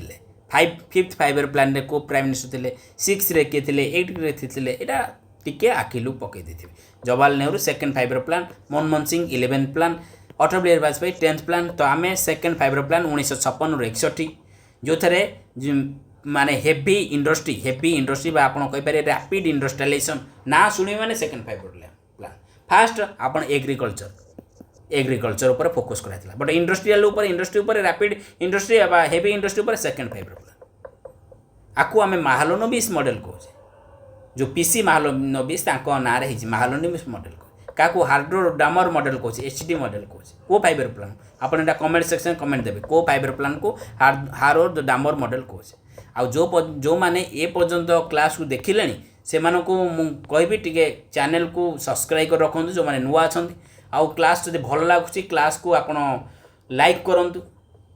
आ आपण सांग मानक सहित आपण क्लास को शेयर करंतु आ क्लास केमिति लागिला आपण माने कमेंट सेक्शन निया जणेबे आपण आ कोन आगु को चाहउछु हम ठारो आपण एमति क्लास आपण कमेंट सेक्शन निया जणे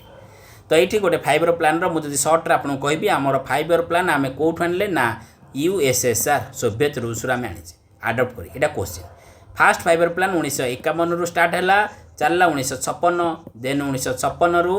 1961 एमती पूरा चलची बट मझिरे आम पढ़ा कि रोलिंग प्लान गोटे आनुआल प्लान गोटे प्लान हल ये 3टा को छाड़देला बाकी सब 5 इयर प्लान चलती टोटाल केते 12टा 5 इयर प्लान होता 12 नंबर 5 इयर प्लानटा 2012 रू 17 थिला बट 2017 नहबा पूर्व 2015 टर्मिनेट कराईगला नीति आयोग रिप्लेस कला कौन नीति आयोग जो भारत सरकार बदली गले कांग्रेस गले किए आसिला आमर बीजेपी सरकार आसिले नरेंद्र मोदी सरकार से नीति आयोग करदेला तो एगुड़ा मन रखिए तो रोलिंग प्लान केबे होता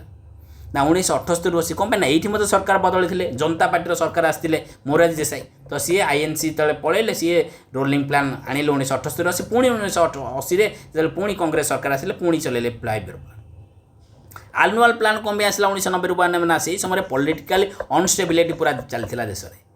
due to rapidly changing political situation से समय political situation instability annual plan चलता 1990 92 बाकी प्लान हॉलिडे 1966 69 कहीं चलता ना से समय ड्यू टू वार आउ सीवियर ड्रॉट आप जानते इंडो पाक वार 1962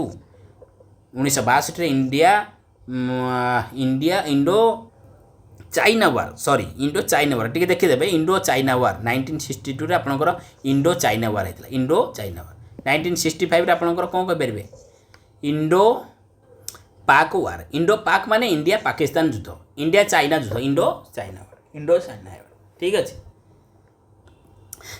से समय आम प्लान हॉलिडे चलता तो बाकी सब बेले आप देखिए 5 इयर प्लान प्रति 5 वर्ष मिसेदे प्रति 5 वर्ष 1951 रू 56 56 रू 61 61 रू 66 66 रू 69 है पुणी 69 रू 74 74 रू 79 79 रू पूरा 79 नहीं 78 ब्रेक होगा 78 रू 80 रोलिंग प्लान पुणी 80 रू 85 85 रू 90 90 रू 50 एम चलला पुणी 2000 जो 1990 रू 90 रू 92 आनुअल प्लान होगा पुणी 92 रू 97 97 रू 2002 2002 रू 2007 2007 रू 2012 तब 2012 रू 17 होता 15 रे ब्रेक होगा मझे मन रखिए Then which 5 year plan was the emphasis given to the development of industry and industrial base in India? को 5 year plan ना fourth industry माने second 5 year plan. The second 5 year plan structure Mahalanobis model industrialization बन रखिए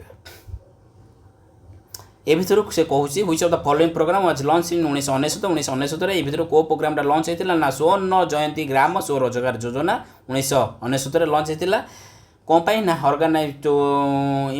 self employment generation programme focused on ongoing rural poor into self SHG self help group then MNREGA MG NREGA question आसिला most important question MG NREGA आपणकर MG NREGA रे question कला कि केते एटा गोटे important question women मानकू केते परसेंट रिजर्वेशन मिली एमजी नरेगा रे 1/3 33% एटा मन रखन बट एमजी नरेगा एबे कौन ना VBG रामजी एक्ट कौन VBG रामजी एक्ट ये एबे नुआ आसी VBG रामजी एक्ट भारत विकसित भारत VBG रामजी एक्ट 2025 रे या को रिप्लेस करदेला एमजी नरेगा एमजी नरेगा रे 100 दिन कार्य ग्यारंटी देथिले ये 125 दिन रे ग्यारंटी देले एतिकी टी डिफरेन्स आप मन रखे बाकी यहाँ वोमेन मान रिजर्वेशन 1/3 33% यहाँ क्वेश्चन आस को five year plan DP Dhar model को फाइबर प्लान बेस कर 5th five year plan DP Dhar model पंचम फाइबर प्लान जो पोवर्टी इराडिकेशन आप क्वेश्चन गरीबी हटाओ गरीबी उन्मूलन सेल्फ रिलायंस है launch by formulated by DP Dhar 5th five year plan then why is the name of PC Mahalanobis को आम को फाइबर प्लान रे कही आपन को आम सेकेंड फाइबर प्लान में पीसी महालंबिस को डिस्कस कर कहीं बहुत जन कन्फ्यूजन है then which period describe plan holiday केबे हेतिला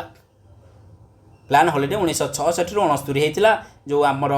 से समय कौन हेतिला 1966 रु 69 ना वार हेतिला आउ ड्रॉट माने कौन माने सिवियर वार आउ ड्रॉट माने मरुड़ी है देशर टंका मरुड़ी है कौन से प्लान माने डिजाइन कराब कि टंकार अभाव है से प्लान हॉलिडे डिक्लेयर करदे से समय 1966 69 मन रखिए प्लानिंग कमिशन को केबे नीति आयोग रिप्लेस कला 2015 इजी क्वेश्चन जनवरी 1 2015 मन रखिए है then since which five year plan in India LPG liberalization along with fiscal and economic reform के को फाइबर प्लान एडॉप्ट ना 8 फाइबर प्लान 1992 97 कहीं 1991 आमर एलपीजी रिफॉर्म आसिला under the prime minister of PV Narasimha Rao बा आपण फाइनेंस मिनिस्टर मनमोहन सिंह कहि परिबे इन व्हिच ईयर 20.20 सूत्री काम योजना 20 पॉइंट प्रोग्राम टीपीपी बा 20 सूत्री काम योजना आपण कहि परिबे एटा केबे आसिला 1975 रे को फाइबर प्लान आसिला 1975 रे प्राइम मिनिस्टर इंदिरा गांधी आनिथिले 5th five year plan then under which five year plan steel plant Rourkela Bhilai Durgapur एगुड़ा सेकेंड फाइबर प्लान एस्टाब्लिश होता but most important steel plant और भिलाई दुर्गापुर ये जो गुड़ा सब कहार कोलाबोरेशन रे एस्टाब्लिश होता बारंबार आपको क्वेश्चन पचार जो राउरकेला आरएसपी अच्छी राउरकेला स्टील प्लांट ये अंडर द कोलाबोरेशन ऑफ कौन जर्मानी परीक्षा बहुत थर पचार जर्मानी सहायत राउरकेला स्टील प्लांट एस्टाब्लिश होता Bhilai under the collaboration of USSR रूस Soviet union Durgapur under the collaboration of कौन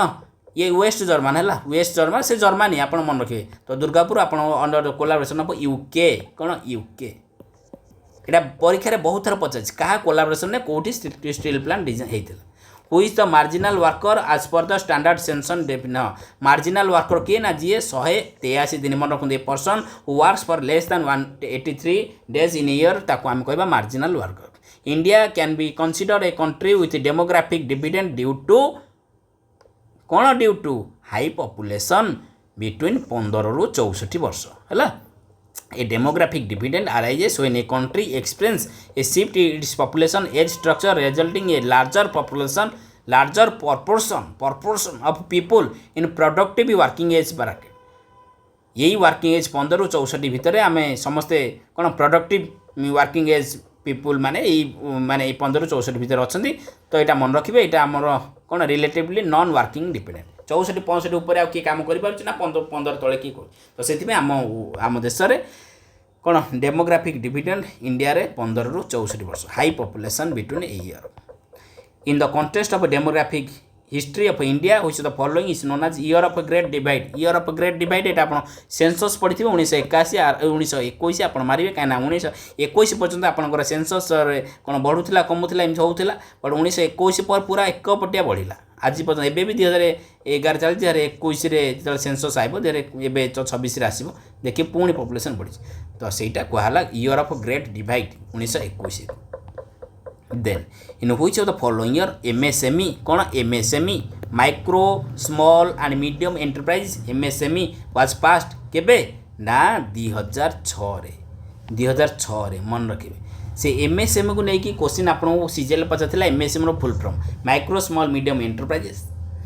ये act government of India Bharat सरकार 2006 आनी ये एस्टाब्लिश करथिले कौन जो डेफिनेशन एमएसएमई आप फास्ट बुझन यहाँ बर्तमान रिवाइज कराई बजेट रे लास्ट ईयर बजेट रे तो यहाँ आपको क्वेश्चन पचार जाई पारे रिवाइज क्लासिफिकेशन ऑफ एमएसएमई गोटे कंपनी पूर्वर गोटे थिला एगुड़ा पूर्वर भूली जातु एबेर आप मन रखु सपोज था जस्ट सेकेंड गोटे कंपनी जदि 2.5 कोटी टଙ୍କା इन्वेस्टमेंट करुच्ची ताको आम माइक्रो कंपनी कहवा तार टर्न ओवर 10 कोटी टଙ୍କା होता दरकार गोटे कंपनी स्मॉल कंपनी से कहवा जो 25 कोटी टଙ୍କା इन्वेस्ट करुच्ची आ 100 कोटी टଙ୍କାର टर्न ओवर होइतिबो आ गोटे मीडियम एंटरप्राइज से कहवा जो 125 कोटी टଙ୍କା इन्वेस्टमेंट करुच्ची आउ टर्न ओवर 500 कोटी टଙ୍କା ऊपर होइतिबो आमे ताको कहवा मीडियम कंपनी। तो डेफिनेशन क्या माइक्रो क्या स्मॉल क्या मीडियम एंटरप्राइज कहवा तो यहाँ निहाती परीक्षा पचारे डाटा आप मन रखिए 2.5 25 2.5 जो 125 10 100 5 बर्तमान रिवाइज हो जाए। Then the economic survey of India is prepared under whose guidance economic सर्वेटा आप जानते चीफ इकोनॉमिक एडवाइजर है। एसटीजी इंडेक्स डेभलप किए कर एसटीजी इंडेक्स को डेभलप कर नीति आयोग जल्दी जल्दी क्लास नहीं जावा कहीं बहुत समय है। SDG index sustainable development goal then which of the following is the most accurate estimate the total डेप्थ टेकन बाय द गवर्नमेंट कौन फिस्काल डेफिसिट सरकार गवर्नमेंट सरकार टोटाल केते डेप्थ केते करज केते ऋण केमिति आम जानिया मोस्ट एक्यूरेट एस्टिमेट केमिति करिया फिस्काल डेफिसिट आम जब देखा सरकार केते करजर अच्छा सरकार केते एक्सपेंडिचर कर सरकार केते रेवेन्यू करछन जदि कम रेवेन्यू करके अधिका एक्सपेंडिचर कले ताले फिस्काल डेफिसिट रहिले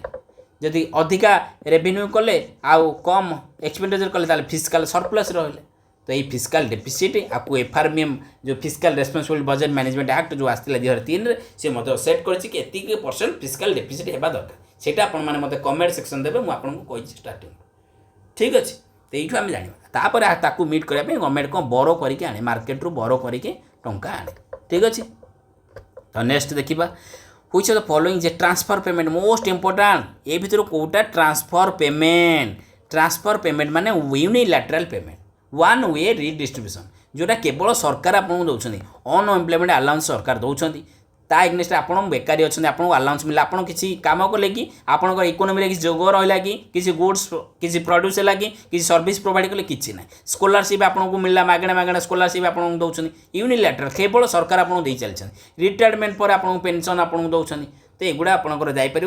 ऑल ऑफ दिस जापर एगुड़ा सब ट्रांसफर पेमेंट जापर बट किसी जगह आप देखिए ओल्ड एज पेंशन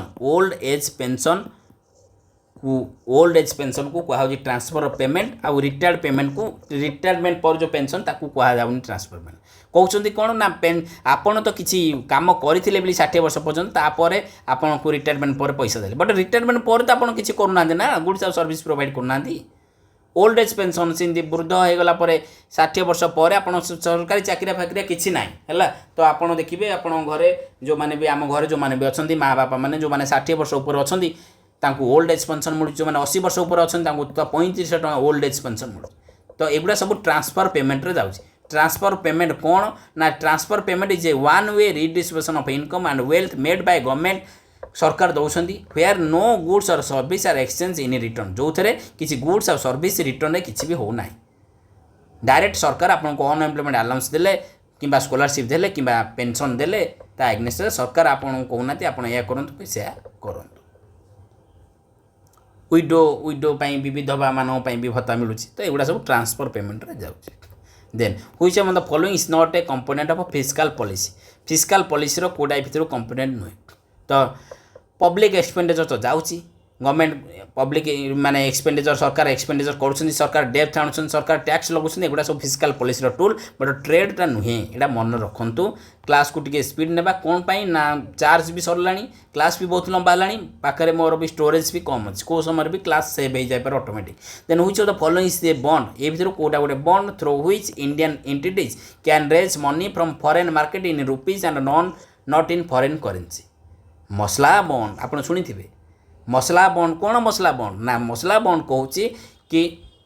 मसला बॉन्ड माध्यम इंडियन एंटिटीज रेज करेंगे मनी करेंगे फॉरेन मार्केट टंका आने रुपी रे टंका आने फॉरेन करेंसी रे डॉलर रे कि येन रे तांको जो दिनार रे कि ड्राम रे करेंसी रे टंका आने कौन आने आम भारतीय करेंसी ए रुपी डिनोमिनेटेड बॉन्ड बा ताकू मसला बॉन्ड कहि परिबा जो थे इश्यूड किए कर Indian entities in foreign market and interest payment and principal reimbursement denominated expressed in rupees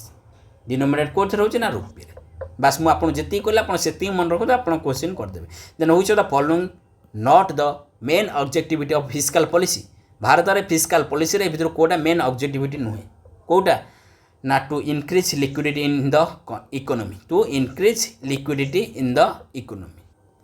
ताहले फिस्काल पॉलिसी मेन ऑब्जेक्टिव कौन ना मेन ऑब्जेक्टिव कौन ना मेन ऑब्जेक्टिव होची फोकस करिवे से पब्लिक एक्सपेंडिचर आ टैक्सेशन ऊपर। एटा हला fiscal policy main objective to minimize in inequalities of income and wealth. Yes, inequalities को मिनिमाइज करिवे, नले देश रे केवल धनी धनी हे चलथिबो, गरीब गरीब हे चलथिबो, तांको भितरे जते इनकम इनइक्वालिटी सरकार कमेउ ट्राई करे।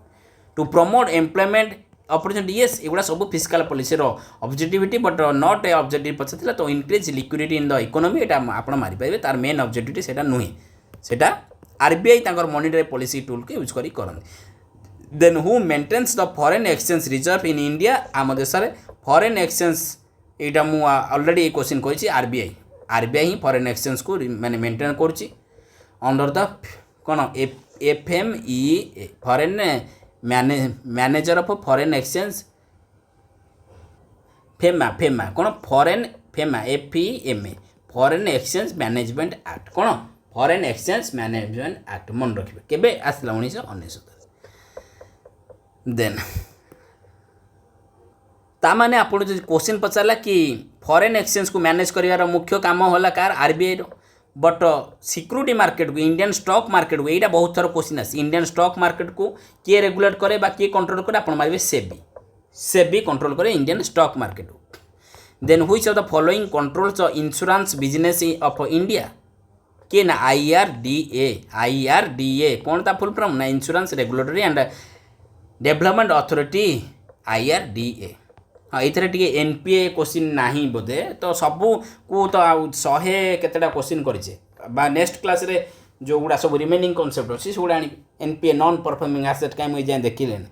नहीं भी मुझे आड करें। Then what is the meaning of fiscal deficit. Fiscal deficit meaning मुझे आपको बुझे देछि कि टोटल रेवेन्यू और टोटल एक्सपेंडिचर डिफरेंसटा सरकार कर सेटा fiscal deficit. Loan creates dash as they have to return to the lender in a certain period of time. कौन एटा हला लियाबिलिटी, कौन लियाबिलिटी माने आपण आपण मु होउची सपोज मु गली बैंक रु लोन आनली, क्यों एटी मु गली बैंक रु लोन आनली तो एठी कला loan creates dash as they have to return to the lender in a certain period of time. तो मु लेंडर मु आनी ना तो मु किसी सर्टेन पीरियड ऑफ टाइम रे पुनी काहा को देबी बैंक को देबी ना नहीं तो सेटा मोर कौन मोर सेटा लियाबिलिटी। ताले मोर एसेट कौन ना मु जोटा बैंक रे जाइकी जोटा डिपोजिट करछि, मु जो डिपोजिटा जाइकी बैंक रे रखिछि डिपोजिटा एटा कौन लोनटा, लोनटा जोटा मु आनीछि सेटा मो पई लियाबिलिटी मन रखन। मु जो डिपोजिटा बैंक रे करछि सेटा मो पई एसेट, मोर सेटा एसेट बुझिले। तो बेसिक रे तो सब ये बुझे हेबनी आपन को तो कहीं समय भी बहुत हो तो बैंक रे ताले कौन ना बैंक रे जो डिपोजिटर माने डिपोजिट करछन बैंक रे सेटा लियाबिलिटी सी तार जिम्मेदारी अच्छी रेस्पॉन्सिबिलिटी से दब। बट बैंक आसेट कौन ना बैंक आसेट होची बैंक जहाँ जहाँ लोन दे जो लोक मान तार से बैंक संपत्ति तो बैंक सेटा आसेट। तापर बैंक आम लोन आणिकी जदि केतेटा ईएमआई आम नदेले आम ताकू एनपीए होचे पुणी एनपीए भितर पुणी केते क्लासिफिकेशन अच्छी ताकू पुणी केमती रिकवर होची ताकू आ गोटे क्लास देखिबा। कंसीडरिंग द फॉलोइंग स्टेटमेंट तो कौन ना purchasing power parity PPP exchanges rates are calculated by the prices of the same basket of goods and services in different countries. देखो मुझे जीडीपी आपन को जो आम जीडीपी पढ़ुचे आम पढ़ुले कौन नॉमिनल जीडीपी पढ़ी नॉमिनल रियल जीडीपी पढ़ुले तो आउ गोटे आपणकर मन रखु इन टर्म्स ऑफ पीपीपी पीपीपी माने परचेजिंग पावर पारिटी आपको नहीं कौन क्वेश्चन आसे ना पीपीपी जब मुझे आपको सिंपली बुझेबी कि सपोज गोटे टी कप रो प्राइस गोटे टी कप रो प्राइस होची अमेरिका रे यूएसए रे केते ना $1 माने 100 रुपीस $1 माने 100 टंका मन रखन। तो सेटा इंडिया रे केते टंका ना इंडिया रे मात्र 10 टंका। ता माने आमर आमे कोण एठी डॉलर को डॉलर एठी कहचे $1 एठी आमे कोन कहचे माने 10 रुपीस हैला। तो तमाने देखो केते हाई हेलानी अमेरिका 10 गुणा हेलानी ना नहीं तो सेटा जदि दीटा करेन्सी भितरे रुपया और डॉलर भितरे माने एतिकी टंकारे आमे फॉरेन रे आउट ऑफ कंट्री रे केते कोन परचेस करि परिबा ता अनुसार आमे जो कैलकुलेट करबा जीडीपीटा सेटा को आम कहे purchasing power parity exchange rates are calculated by the prices of the same basket of goods से सेम बास्केट ऑफ गुड्स आपण मुझे 4 एग्जांपल लेली and services in different country रे आमे केते सेति टंकार आमे केते माने पाउचे गुड्स और service in terms of PPP dollars India is 6th largest economy in the world nine 6th largest नहीं मुझे कही पीपीपी रे आम इंडिया हूँ थर्ड लार्जेस्ट कौन थर्ड लार्जेस्ट ताहले नॉमिनल केते ना नॉमिनल 6th लार्जेस्ट पूर्वर 5th थिला बट एबे 5th नहीं एबे 6th लार्जेस्ट हो जाए इकोनॉमी पीपीपी रे थर्ड लार्जेस्ट कहीं ना आम देश में कम पैसा में बहुत सामान कारबार कर बुझिले तो से जिनस मुझे जब आपको आउ लिखी पीपीपी गोटे hypothetically concept tries to compare two countries exchange rate दीटा कंट्रीर करेन्सी एक्सचेंज रेट को आम देखा through their purchasing power in respective of countries माने केते आमे परचेस करि पारुछे सेतिकी टंका रे आपण से गोटे डॉलर देले अमेरिका रे गोटे कप चाहा पिउछन से एई इंडिया रे गोटे डॉलर देले आपण 10 कप चाहा पीबे ता माने आमे हमर पीपीपी अधिका परचेसिंग पावर पैरिटी आमे अधिकार अच्छे मन रखु यहाँ आमर जी जीडीपी एस्टिमेट होपर पीपीपी हिसाब से कन्वर्ट करा ठीक अच्छे तो मन रखिए तो India is the third largest economy in world PPP terms ranking China प्रथमे तापर यूएसए तापर प्रथमे चाइना सेकेंड यूएसए 3 नंबर रे आपन मारिबे इंडिया ठीक अच्छे मन रख यूएसए कौन प्रथम ना यूएसए सबुथे प्रथम नॉमिनल जीडीपी आपंकर यूएसए जीडीपी जिते आम टच ही करें आमर जीडीपी मात्र 4.15 ट्रिलियन यूएसए 32.380 माने यूएस डॉलर ट्रिलियन बुझिले तो यूएस डॉलर ट्रिलियन माने आम 4 कोटी 32.380 कोटी तो से अनुसार यहाँ नॉमिनल रे ये फास्ट रहिबो तो सेकेंड रे आमर जो आम रहा 6 नंबर 6th रे नॉमिनल बट पीपीपी टॉप से यूएसए टॉप रे रहिबो तापर चाइना रहिबो तापर आमर इंडिया रहिबो तो India rank 6th largest economy bye nominal but PPP रे थर्ड लार्जेस्ट मन रखिए पीपीपी कौन ना गोटे माने जितेबाला आम दीटा देशर करेन्सी को आम कंपेयर कर कौन दीटा देशर करेन्सी को आम कंपेयर करुचे same goods same basket of goods को आम किणापी अलग देश के इनवेस्ट कर देश आम देश के इनवेस्ट कर डॉलर और रुपी भितर कंपेयर हुए ये जिन पीपीपी परचेसिंग पावर पैरिटी तो आपको आपड़ ये लास्ट समय आउ भीतर को बेसी जानतुनि कहीं यहाँ गोटे बड़ कनसेप्ट आ भीतर पशिले गोटे क्लास हो the major aim of devaluation currency devaluation कराए कौन पर आम करेन्सी डिभालुएसन करती ना एनकरेज एक्सपोर्ट ना एनकरेज इंपोर्ट ना encourage both export and import ना डिस्करेज एक्सपोर्ट एंड इंपोर्ट तो डिस्करेज तो नुह एनकरेज बोथ तो हो पारनी तो आइदर एक्सपोर्ट हम ना इंपोर्ट हम तो आम एक्सपोर्ट को एनकरेज करने आम मनी को कौन करुचे ना डिभालुएसन करुचे मन रखिए the major aim of devaluation is to encourage export कौन पाई ना जितेबाला आम करेन्सी जितेबाला आम डिभालुएसन करवा जितेबाला आमर गोटे डॉलर $1 जितेबाला पूर्वर सपोज 80 टଙ୍କା थिला 80 रुपीज थिला तो एबे सपोज गोटे डॉलर आमर हो गला 100 टଙ୍କା ता माने आमे एनकरेज कर एक्सपोर्ट को एनकरेज कहीं आम जितेबाला जी एक्सपोर्ट करुले सपोज ये जिन आम एक्सपोर्ट करुले बाहर को पूर्वर तो आम जदि पाउले 80,000 टଙ୍କା तो आम से सेम सामान एक्सपोर्ट कले आम पाइबा 1 लाख टଙ୍କା तो आमर 20,000 टଙ୍କା अधिक आम पाइले तो एनकरेज करने एक्सपोर्ट बढ़ापी तो मन रखु से मझे मझे टंका को डेभालुएसन टंकार मूल्य ह्रास कराए आम भारतीय currency the major aim of devaluation is to encourage export devaluation is a deliberate downward adjustment to the value of country currency relative to another country currency dollar तुलन में आम देशर करेन्सी को आम कमेबा one reason of country may be evaluate to combat trade imbalance को combat करने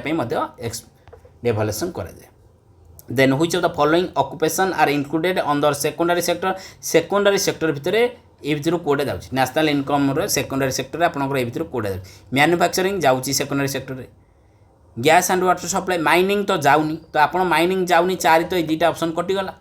ये 3टा ऑप्शन कटिगला आपंकर आउ गोटे 2टा 3टा आपंकर बढ़ला तो मैन्युफैक्चरिंग कहली कंस्ट्रक्शन कहली तो गैस वाटर सप्लाई पूर्व कही वाटर सप्लाई तो एगुड़ा सब आपंकर सेकेंडरी जाऊँच तो माइनिंग क्वेरिंग गुड़ा प्राइमरी सेक्टर जाऊँच ये मन रखिए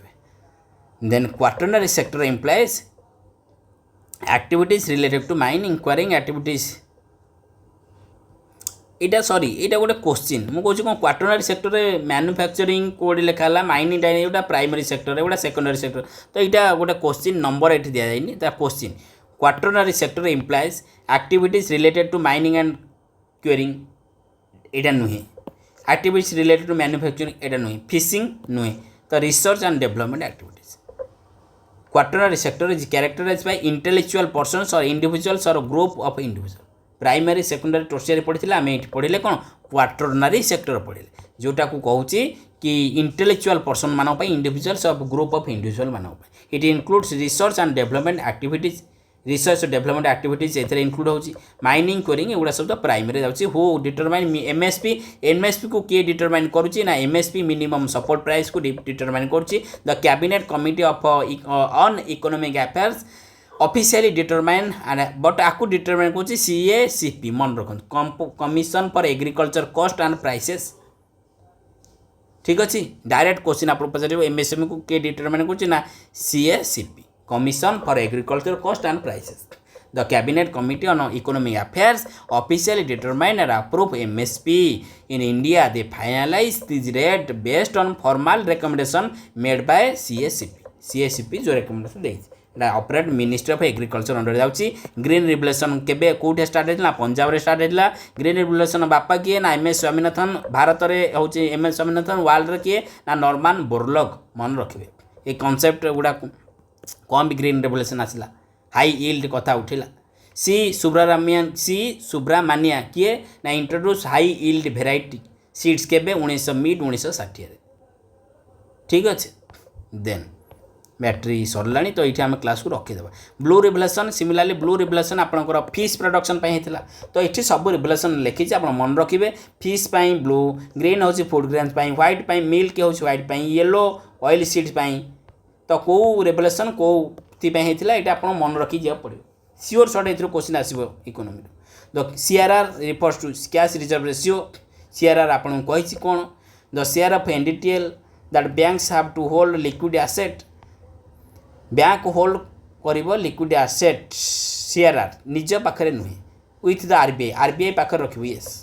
तो यहाँ हम RBI the share of NDTL किसी गोटे शेयर परसेंटेज बैंक रखिबो का पाखे होल्ड करी ना आरबीआई पाखे से सीआरआर जस्ट आगुरी आपको बुझे सीआरआर कौन एसएलआर कौन आपको आपको कही पढ़ीदेवे आराम से सिंपली भाषा लिखाई बुझीपारे आराम से क्या 2 घंटा भितर सेशन रखा 3 मिनिट रहा when RBI wants to control high inflation in the economy what action is mostly likely to take RBI जो कंट्रोल कर हाई इन्फ्लेशन आम देश में से आरबीआई को कौन कर ना रेपो रेट को बढ़ेदेव आपको कही ना इन्फ्लेशन अधिका होती लोक मान टंका हो मनी सप्लाई बढ़ी जाइए टंका को कंट्रोल करने आरबीआई रेपो रेट को कौन कर रेपो रेट को बढ़ेब रेपो रेट को बढ़ेदेले बैंक रे सब लोन गुरा महंगा हो लोन तो लोक मिलनी लोक टंका कौट पाइबे डिमांड कौट करेंगे ठीक अच्छे तो यही सीआरआर को इनक्रिज करा एगुड़ा ताले कम डिक्रिज बैंक रे नाई बैंक रेट मध्य बढ़ेगा कथा डिक्रिज हेले भूल हो by government security open market नाई सेल गवर्नमेंट सिक्यूरिटी सेल होते ठीक होता यहाँ इनक्रिज होते ठीक होता रिड्यूस द सीआरआर नाई इनक्रिज द सीआरआर बढ़ेगा दरकार रेपो बढ़ेगा दरकार कहीं इन्फ्लेशन को आम कम्बैट करवा ना कंट्रोल करवा सीआरआर बढ़ेवा रेपो बढ़ेवा सेल करवा गवर्नमेंट सिक्यूरिटी सेल कले गवर्नमेंट सिक्यूरिटी आम बिकिदेले लोक जो सब बैंक वाला सब आसवे गवर्नमेंट सिक्यूरिटी डिपोजिट कौन जो टंका देदेवे आम गवर्नमेंट सिक्यूरिटी कागज खंडे धरीदेवा तो टंका आम पाक आईपर मनीटा को आम सप्लाई कंट्रोलटा करदे बैंक रेट को बढ़ेदेले जो लंग टर्म दौचे विदाउट कोलाटेरल से माने कौन रेट बढ़ेदेले से नेबा टंका नेबे कम से अनुसार इंटरेस्ट माने लोन लोक कम देवे प्राइमरी ऑब्जेक्टिविटी मॉनेटरी पॉलिसी कौन ना प्राइमरी ऑब्जेक्टिविटी मॉनेटरी पॉलिसी होची मेंटेनिंग प्राइस स्टेबिलिटी को मेंटेन करवा while keeping in mind objective growth होता दरकार मुंडरे थिबा दरकार कि ग्रोथ हम एमती नहीं प्राइस स्टेबिलिटी करे देखला ग्रोथ हो लोक डिमांडिंग कौन ना ऑब्जेक्टिविटी ऑफ ग्रोथ को ऑब्जेक्टिविटी माने माइंड थिबा दरकार ग्रोथ होची से अनुसार आम मार्केट को मनी सप्लाई को आम प्राइस स्टेबिलिटी कर डिफिसिट गवर्नमेंट बरु एगुड़ा तो मॉनेटरी पॉलिसी रे ना ही आसबनी है regulating share market stock exchange ना एगुड़ा ना देन आरबीआई एक्ट 1934 मेंटेन करछि मॉनिटरी पॉलिसी कमिटी कौन केते जण मॉनिटरी पॉलिसी कमिटी मेंबर केते जण सरकार तरफ केते जण आरबीआई तरफ एटा टिके आपण माने मते कमेंट सेक्शन जणेबे एमपीसी रो मेंबर केते जण अछंती आ एमपीसी रो चेयरमैन किए monetary policy which of the following is not quantitative tool ए भितर कोटा गोटे क्वांटिटेटिव टूल नो माने ता माने क्वांटिटेटिव टूल नो माने क्वालिटेटिव टूल हेतिबो तो क्वालिटेटिव माने क्वालिटी मोरल सुएशन कौन मोरल सुएशन बैंक कहबो मोरल सुएशन माने बैंक किछि डायरेक्शन दबो से डायरेक्शन गुडा सब बैंक माने मानिबा को बाध्य मोरा सब क्लास रे भल से बुझे सीआरआर कौन ओएमओ कौन एसएलआर कौन एगुड़ा एगुड़ा होछन क्वांटिटेटिव पैसा रे काम एठी खाली कमा बढ़ा ठीक अछि which type of fiscal policy is implemented to combat high inflation आपन एटा मन रखिबे कंट्राशनरी फिस्कल पॉलिसी आ गोटे आर अपोजिट अच्छी कौन एक्सपांशनरी फिस्कल पॉलिसी सी कहूँ कि हाई इन्फ्लेक्शन जो अधिका इन्फ्लेक्शन होती महंगा हो जाए देश में दरदाम बढ़ी जाए समस्त टंका हो जाए प्राइस सब समस्ते पकेट टंका धरिक बुलूँ सब डिमांड करूँ आम कम्बाट केमी कंट्रोल करवा ना आम कौन करवा ना कंट्राशनरी फिस्कल पॉलिसी यूज करवा कंट्राशनरी फिस्कल पॉलिसी आम कौन करवा ना रेजिंग टैक्स को बढ़ईदेवा टैक्स को बढ़ईदे सब कौन करेंगे टैक्स को बढ़ईदे डिमांड कमिज cutting the government spending to reduce aggregate demand and cool down on over heating economy तो यहाँ मन रखिए कि कंट्राशनरी फिस्कल पॉलिसी आम यूज करुचे हाई इन्फ्लेक्शन को कम्बैट करने बट हाई डिफ्लेक्शन को कम्बैट करने आम एक्सपांशनरी फिस्कल पॉलिसी यूज करुचे ना सेठी सरकार कौन कर ना टैक्स कमे दब समस्त टंका दब बांटब हेलिकप्टर मनी दब कि कौन वे सब्सिडी दब तो नियो टंका नियो डिमांड कर तो एक्सपांशन हम मार्केटा कंट्राक्शन माने पैसा बहुत होती सब कंट्राक्ट कर दियो मार्केट टंका को शोषी दियो है कंट्राशनरी माने हाई इन्फ्लेक्शन अच्छी कंट्राक्ट कर दियो एतिकी थिला बोधे हाँ which of the following is the primary instrument of fiscal policy primary instrument bank rate fiscal policy bank rate कहीं आसो फिस्कल पॉलिसी तो जीवनी तो ओएमओ एटा सब मॉनिटरी पॉलिसी कि सीआरआर नुह तो गवर्नमेंट एक्सपेंडिचर एटा जीव फिस्कल पॉलिसी प्राइम कौन प्राइमरी इंस्ट्रूमेंट तो एतिकी थिला क्लास नेक्स्ट क्लास रे आमे budget economics the best MCQ आनिबा जो माने चाहउछंती से माने कमेंट सेक्शन देबे कि आपण बजेट इकोनॉमिक्स चाहउछंती जदी ताले कहिबे नचेत टाइम मध्ये आम पाखरे कम अछि अलगा क्लास सब आसी यूनियन और स्टेट बजेट ऑलरेडी तो एगुड़ा मुझे देइछि कहबार रिमेनिंग कॉन्सेप्ट जो टिके टिके कॉन्सेप्ट जो अच्छी कहीं आम तो सबको आम ट्राए करचे 121टा क्वेश्चन रे ट्राए करचे ओवरऑल इकोनॉमीटा को आम सारिया इंडियन इकोनॉमी ओवरऑल जहाँ भी सब इंपोर्टेंट कॉन्सेप्ट सब थोड़ा आप देखिए सब कॉन्सेप्ट को मुझे रिवाइज करी तो आपड़ जो मैंने यही पर्यटन क्लास को देखी लास्ट रे आपड़ कमेंट सेक्शन देवे कि कम्प्लीटेड बोली किसी गोटे लिखे कि सेसनटा आप पूरा इंटर क्लास को आप कम्प्लीट कले तो मुझे जानवे एत जन सेसन को पूरा कम्प्लीट कर बहुत जन अधारू जाऊँगी किसी जन पेसेंस ना समस्त पाखे पेसेंस अभाव 2 घंटा क्या पाखे पेसेंस बट 2 घंटे मुझे इकोनॉमी कॉन्सेप्ट पूरा 360 डे आपको एनालिसिस कल सब कॉन्सेप्ट को गोटे जगह निचोड़ कर 2 घंटे कल तो ठीक अच्छे तो ये रखा चैनल को सब्सक्राइब करेंगे वीडियो को लाइक करेंगे आप सांग सहित निहाती शेयर करेंगे रही नमस्कार जय जगन्नाथ समस्त आउ गोटे कथा जदि आपण मानक कह भूली जाइए जदि आमर मक टेस्ट क्वेश्चन को देखा चाहूँगी मक टेस्ट देवाई चाहूँगी एग्जाम तो पाखापाखि कम समय रहा तो ये समय आप मक टेस्ट आटेम्प्ट न करी मक टेस्ट को सबमिट करके क्वेश्चन आंसर देखिपारे आम 1000 क्वेश्चन आम जीएस 500 लैंग्वेज पेपर 500 1000 क्वेश्चन आम आपको मक रे 5टा मक पूरा फुल लेंथ मक पूरा एग्जाम ओरिएंटेड परीक्षा जमी क्वेश्चन आपको सीजीएल मेन्स पचार पूरा सिलेक्टेड क्वेश्चन आम आपको देचु आप क्वेश्चन देखिपारे तो ठीक अच्छे मात्र आप बैच रे जॉइन होगा पड़ो जीके रघुनाथ एप्लिकेशन डाउनलोड करी रोचे नमस्कार जय जगन्नाथ।